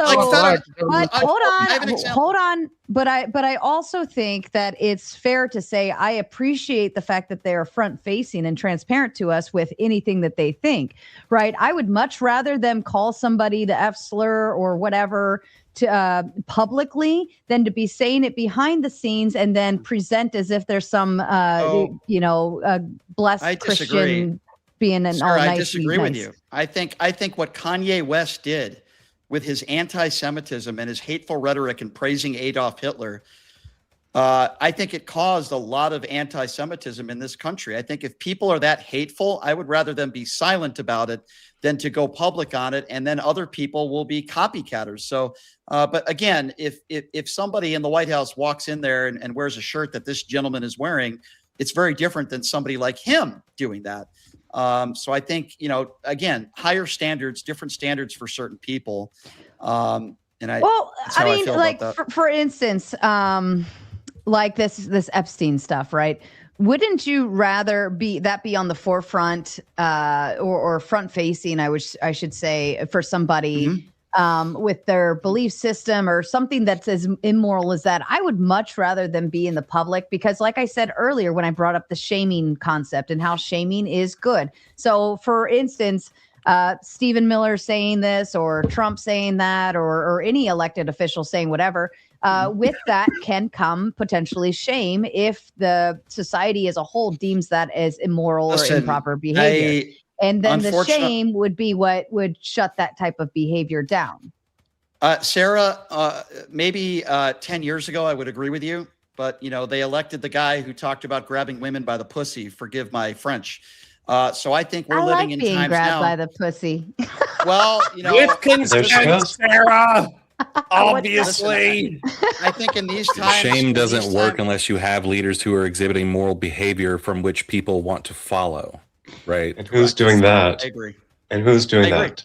Yeah, no one anymore. they're all shitty. It's like what's that? don't think they all are. What's I don't that? think they all are. What's that It's phrase degrees- where it's like it's I wish all degrees of of our shitty. politicians wore their sponsors Listen. on their jackets like race car drivers, so that at least we knew exactly what kind of assholes were sponsoring them. I don't think they're all shitty. I would imagine there are people on this panel that dislike Barack Obama, but I can tell you Barack Obama ain't in the Epstein files. He's never had some scandal where he cheated on his wife or was accused of raping anybody. I do think that there are Bernie Sanders types. There are people that have lived good, decent lives. The guy right behind me here, John McCain. Okay. I didn't agree with him on everything, but he was a hero. And I think he was a decent man who lived an honorable life. Mitt Romney, didn't always agree with him. I think Mitt Romney's a decent human being. And I By think your there are standards. Okay. By your standards. Okay. Again, I don't know what your standards are. Okay. But Exactly. yeah. Guys, I What gotta does go. that Hold on. mean? Yeah. Oh, Brian's got a hot date. He's got to go. No. It's a business call, actually, believe it or not. But thank you, Sarah. Oh, yeah, Thank you, bouncing everybody. out for fucking booty call. That's what's going on here. Oh, It's Go ahead, Brian. I look forward to Definitely. the next one, Brian. Definitely not that, but I promise you guys next time I'll try to have a little bit more time, but I have a little bit of work I got to attend to. So thank you, everybody. I appreciate it. Thanks, Sarah. And you guys Bye, Brian. have a good night. Okay. Take care, everybody. Thank you. Bye-bye. All right. Let's see who was next in line. I figured out what was going There we on with go. me. I had the main channel volume up, so I could not hear anything. Don't drag me down. Toasty. All right. I do believe, I will say for the win, Santa gave up his seat for the win to come up. So Toasty, I'm going to put you back and bring for the win up since that was the what was requested. All right, back to business. I know we've got some lefties on here. We've got Kay, we've got Alex, we've got Effigy, and we've got some independents. We got counterpoints. We've got Connor, we've got conservative, we got right-leaning, we've got left-leaning, we got conspiracy, we've got just a little bit of everyone up here. So we will continue forward. May I ask a question? Yeah, absolutely. Sarah, how many ladies do you have in your audience typically?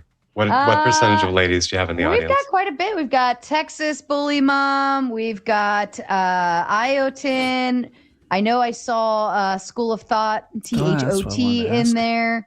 We've got my mom. My mom's in there. We've got everybody say hi, Mom. Let's see. There's someone named Tomatoes in the chat. Tomatoes I'll in the tell you chat. Mama tomato. Actually, let's do this. If you are a lady in the chat, please send tomatoes into the chat so you can stand up. Pepper's raising her hand.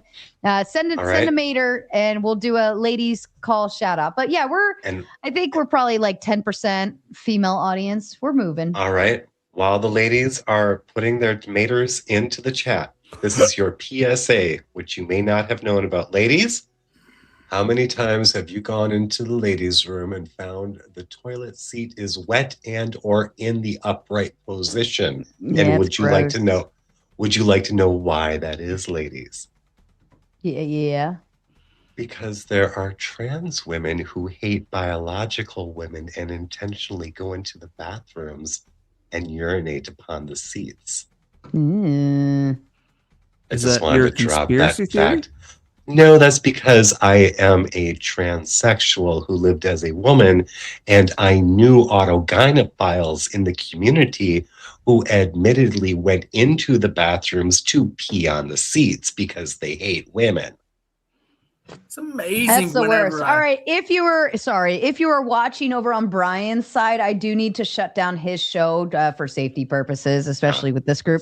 So if you're watching over on Brian's side and you'd like to continue hanging out with us, we'd love to have you in our audience. We'd love for you to come hang out. We are over at the Raging Tomato, so feel free to make your way over right now. And otherwise, I'm going to shut you down on that side. We love you. We'll see you on the other side. Sarah. Yep. Go ahead. Where's Ryan? Ryan is out living his real life. Oh, that's good for him. Is this the real That is life? PP touched, and now he's not a liberal anymore. Yeah, he's got a girlfriend. He Good met for a him. girl, and we never saw him after that. I don't blame him. And backstage, I do have Santa, Bones, Toasty, and Paul Stankiewicz.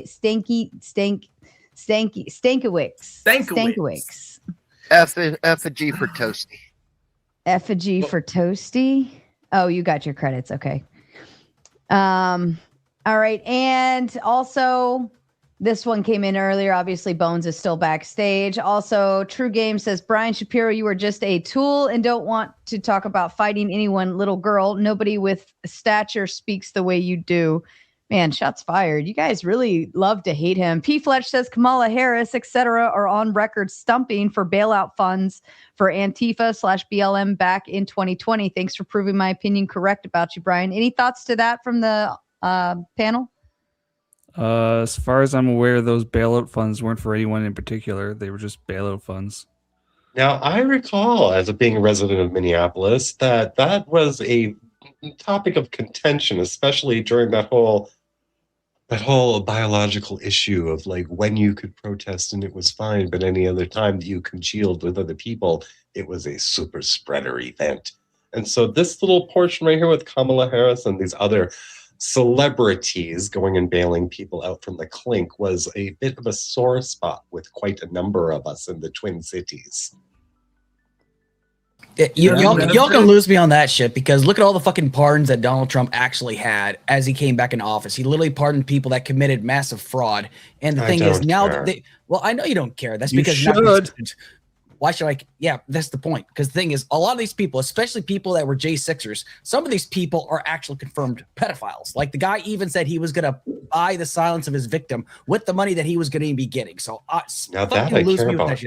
Yeah. Remember when Biden pardoned the kids for cash judges? Yeah, and I don't like that either. awesome. I don't fucking like it either. I was actually very critical of Joe Biden doing that. That was one of the biggest pardons that I think he never should have fucking done. Like Judge Chiarella is a fucking monster. He was a fucking monster. What your skewed ideology here is he was only pardoning the J6ers for the J6 event, not their complete entire record, dumbass. And they're still fucking bad people, jackass. I know you fucking support them. You know what? Shut the fuck up. No, you don't listen to what you're saying. You don't tell me what to do, listen to what you're saying. You don't tell me what to fucking do. Connor, listen to what you're saying. Oh yeah, shut the fuck up, asshole. Shut up. Yeah, you I got your asshole. Sit down, Trust children. me. What are you gonna do about it, huh? What the fuck are you gonna do about it? Sit there and fucking shut up, you asshole. Yeah, that's right. Okay. Keep your fucking mouth shut. Hold on, Spin. Weren't you yelling at someone earlier and said, "When the host is talking, you shut your fucking mouth"? I'm sorry. And now here I'm talking, and you're talking over me. I love you. All right, Connor, give me a claim. We need to bring you back in before you get like tired or something. No, that's what I was gonna say. I need something specific to fight over, or I need to go to bed. I need. Clay called me gay earlier. We could argue about that. I called you gay. No, hold on now. I didn't call you. Yeah, it's me and Connor now. No, I didn't call you gay. I said you're a pussy and a bitch for booting me out of your chat because I don't even know what it was. So your mod. Sorry, what's your handle just to see if I remember what you said? Brick petitions. I carry two flags. One on one side. I do not remember this. So what were we talking about on the day that you got kicked? Man, I don't remember. I know that your mods got mad at me. What was it? Was it within the past week? No, it was like 3-4 months ago. Okay, probably. Hold the fuck on! You're mad about something that happened 3 or 4 fucking months ago, Clay. I can't be in his chat. Wow! Couldn't you? I mean, if I wasn't in your chat because of your mods shit on me God. and then booted me for nothing. I don't remember what it was, but it was just we disagreed on something, and then all of a sudden your mods got like crazy on me, and I'm like, well, okay, we just disagree. I'll put it to you this way: Did you say what did you say your politics were? More like conservatarian, like you're center, but you lean right. I'm center and I lean right. Correct. Okay. I would say at this point, because of my public falling out with the DGG community. You know, Destiny's community. Oh, Destiny. So 70% of my audience, we've polled it multiple times. 70% of my audience are liberals who view me as like the good conservatarian or whatever. Okay. Whereas I think we actually need some conservatarians. So yeah, just fucking let me write it down and see. I'll tell my head mod to fucking unban you. All right, So what was the Wow, that handle was again? fucking gay. Now you are gay. See? I knew somebody Oh. called me gay. I just All didn't right. know it was Sarah. That was, I mean, this could have been solved I in got- an email, Clay. For fuck's Yeah, sake. Clay. What's the handle, Clay? There, I put it in Sarah's chat. Brick petitions 101. I got True a Game bone. says that's what. Yeah, put it in the back chat. True Game says that's what poor people say. Way to be a Democrat to the core. Fucking sellout. And I don't think Kraut that was a Democrat says, who said that. Kraut says, didn't Biden pardon his son? Again, Brian's point is moot. Also, men enjoy a power trip just by invading women's spaces. It's not just about SA. Listen to women who don't want men in their space. I don't want men in my space. Get out of my space, all of you. Yeah, I mean to get out of here. So. I just wish that these people would listen to women when they say that they want autonomy over their bodies as well. Yeah. Okay. Can I my fight that? I God. suppose. Yeah, go ahead. Oh, Connor. your God. Yeah. So obviously, like I don't like abortion. I think it's like a moral failing or whatever. I also think that there should be like a reasonable centrist fucking split, but that should be along personhood. But when you're talking about like women asserting autonomy over their body at all times, if you go into the stall and you piss and shit in the stall and then you dip out, nobody fucked with your autonomy, right? the reason why, like, you guys are bringing this up, and I think like, so men are more dangerous than women. That on average is true. But if everybody minds their own fucking business and goes and pisses and shits in their stalls, washes their hands and leaves, then no one's autonomy was violated. So that's where this argument just did not hit for me, whoever was making that argument. Yeah, but they're also being disingenuous by having to jump a statistic over the statistic for men being the most violent in this case, especially if you hone down to who actually commits assaults in bathrooms.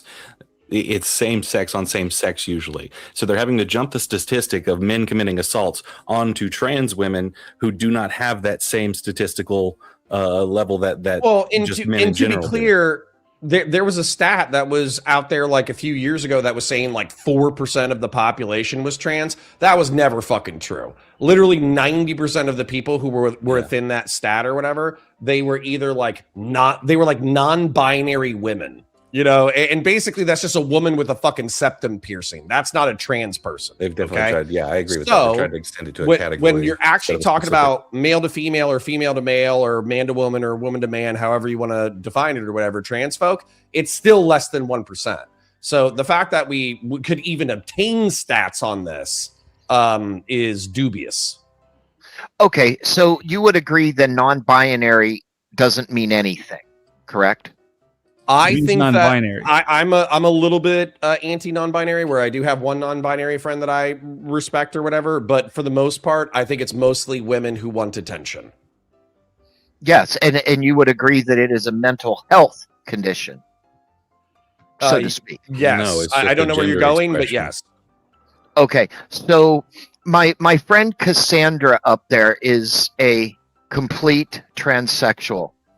Let me ask you something, Cassandra. Do you consider yourself a man or a woman I am a man. that transitioned to a woman To a feminine expression. or to a feminine expression? Surgically, chemically, hormonally, through endocrine, all that, yes. Okay. You would not consider yourself non-binary, correct? Because am you not represent you represent both sexes biologically. Or excuse me, not biologically, but biologically you're a man, but you transitioned your outside appearance to a female. Correct. And then I will say this though. There was that period where I was denied all access to hormone therapy for a year and a half. And that put me in a non-binary situation against my will, because I didn't have the chemistry to have a female or male situation at that time. Imagine having no hormones. That's what I'm trying to say to everyone on the panel and in the audience. Imagine not having any of that chemistry. Sure, but this where goes even way where are we further going with than this? the term. Because effectively, Right. I thought the argumentation was that like women were giving up their autonomy by allowing non-binary or trans women into their bathrooms or whatever, or being forced by the state in order to allow them. The concept of protection of to be pro-lifer is you're protecting life, right? For the child and so on and so forth. In the event of doing, and I think this was his argument, in the event of allowing men access to the female restrooms, you are now putting women at risk because men are stronger, men are more capable of doing X, Y, and Z, yada, yada, yada. And women go into the ladies' restroom assuming it's just only going to be women. So their vulnerabilities shoot up while they're whether they know or don't know. Yeah, you're more Is there an vulnerable. armed guard at the entrance of every restroom that I've been missing? Yes. Well, there hold on. is. The counter argument, because when we're talking about schools, okay, this is why. Hold on, Clay. Hold on. Connor. No, was well, responding actually, to no. me. Clay started first. I interrupted him. So sorry. Clay. This is why we separate elementary from middle school from high school, right? High school from college, right? Adults do not go in the same bathrooms as children, just like women do not go in the same bathrooms as men. Just like if you have you need to go change your children's diapers, you go to the family bathroom. A lot of places have what's called the family bathroom. You go to that place, right? These bathrooms are set for a purpose, right? Now, if we go saying that everybody can use everybody's bathroom, and then at that point, we are creating a dangerous situation because those bathrooms are set for certain biological. What about passoids though? So for instance, like what about Blair White? Should Blair White use the men's bathroom? Or that trans man who looks like straight up like a dude, like with muscles Like and Angel? a beard. Yeah. I mean, she has a penis. She might be stronger than the average woman. She might not be stronger than all women, but she'd be stronger than the average woman. So should Blair White use the men's bathroom? So hold on. What I'm getting at, And if that dude went into a I can women's articulate this really bathroom, that quickly trans because I man don't did, necessarily people want to lose their cycle mind. around this shit real quick. So the point is that if somebody assaults somebody, sexually assaults somebody, batters someone, whatever, we can still incarcerate that person. We can still, have the cops beat the shit out of them and drag him to jail or prison. That's still true. And then also when it comes to toilets, I think what we're really trying to do is the least amount of fuss possible.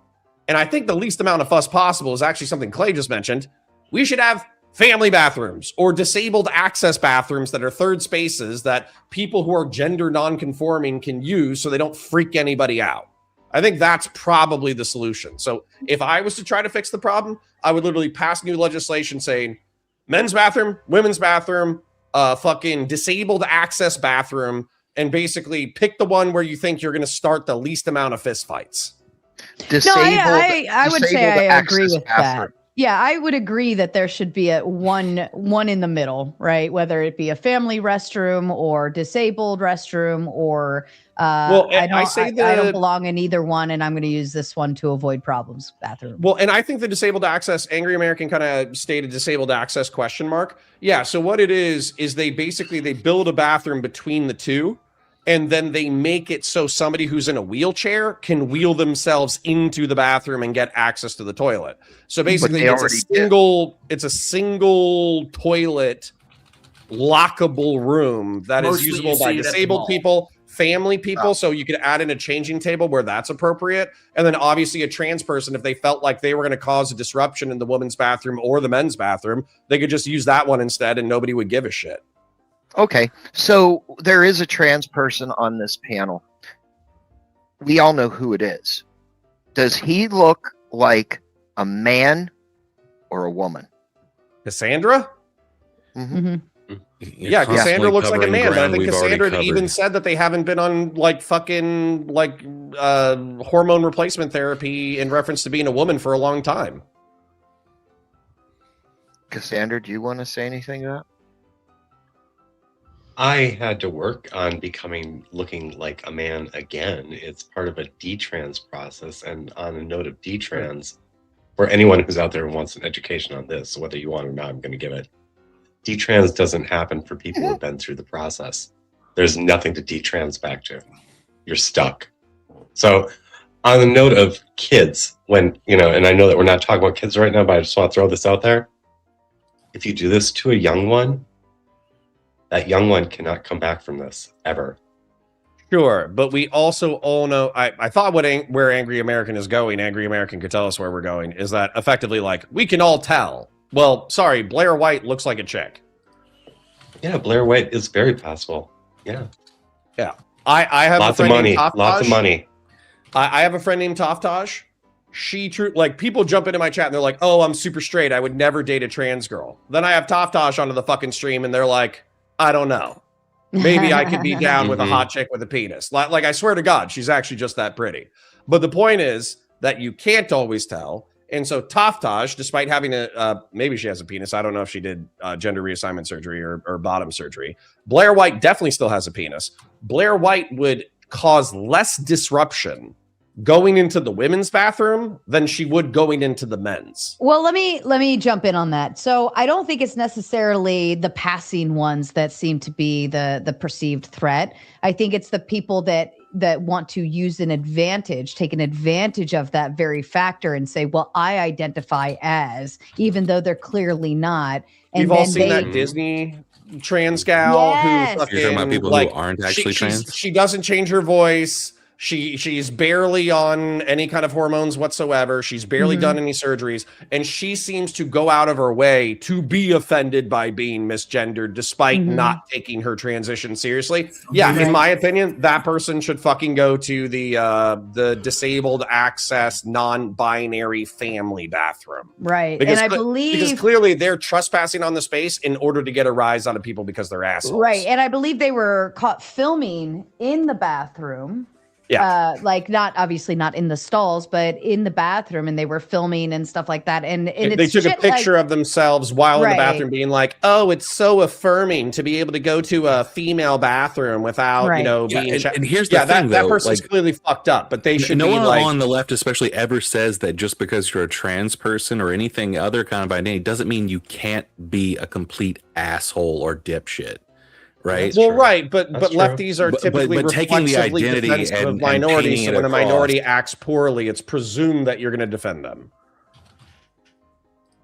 I'm not saying you will. I'm just saying it's presumed. Sure. I think the problem is that the terminology of what is trans has been made so loose, and that's too the many non-binary people doing that. Well, it might be. It might be. Well, there's gender abolitionists who think that we should eliminate the entire conception, and I think they're very silly. And that's where we get into queer Marxism. Oh, right. Yes. What? Yeah. They view sex and gender as unjust hierarchies that should be abolished. It causes inequities and oppression because it sets up power systems and power dynamics. It's not my testosterone that made me 6'4" and fucking grow a beard and all that bullshit. It's fucking, it's power imbalance. Yeah, but most of those people, number one, they were already insane to begin with. Number two, I feel like they were entertained on the internet from maybe 2019 to 2022. And then as fucked up as Twitter is right now, Elon Musk buying it blew the fucking Overton window wide open and had a huge rightward shift on national discourse. So I'm not worried about like gender abolitionists passing policy in the United States of America anytime soon. Well, you say that. How close are we to having it become a crime to misgender someone? Once again, I feel like there was like a wave of hysteria in 2019 to 2022 where, for example, in New York, they had like gender discrimination as something that like you couldn't do in reference to housing policy. And they were like trying to compel that through some kind of speech shit. But I almost guarantee you that would have fucking fallen by the wayside with any First Amendment constitutional challenge. Yeah, you'll see that in Canada before you see it here. You'll see it in the Commonwealth in Europe. Commonwealth in Europe will 100% do shit like this. America, I think the First Amendment actually prevents it from happening. Is it still being entertained to the degree where it could eventually affect policy and law? What I expect, no bullshit. That's actually an interesting question. I expect that there's going to be a rightward pendulum swing that correlates with the Trump administration as it presently exists, but we're probably 5 to 7 years away from our next woke pendulum swing back. So we probably got like 3 to 5 years before we have to worry about that. Again? Yeah, I know. It's exhausting. It's exhausting. I don't want to do it again. I just want to say out to Brian. Brian, if you're still out there listening, I don't have a low IQ. Just so you know. Yeah. Okay. Well, all right. All right. Brian We are maneuvering over to the Gauntlet. If you are watching over on the Raging Tomato on YouTube side, we're going to shut that one down. It should automatically raid you. Otherwise, I've dropped the link into the horizontal format chat. So hang tight. We're going to shift you over. If you're watching on Kick, Twitch, Twitter, Insta, whatever, you have to come over to YouTube at the Gauntlet Debate, and we'll see you over there. Thank you so much. All right.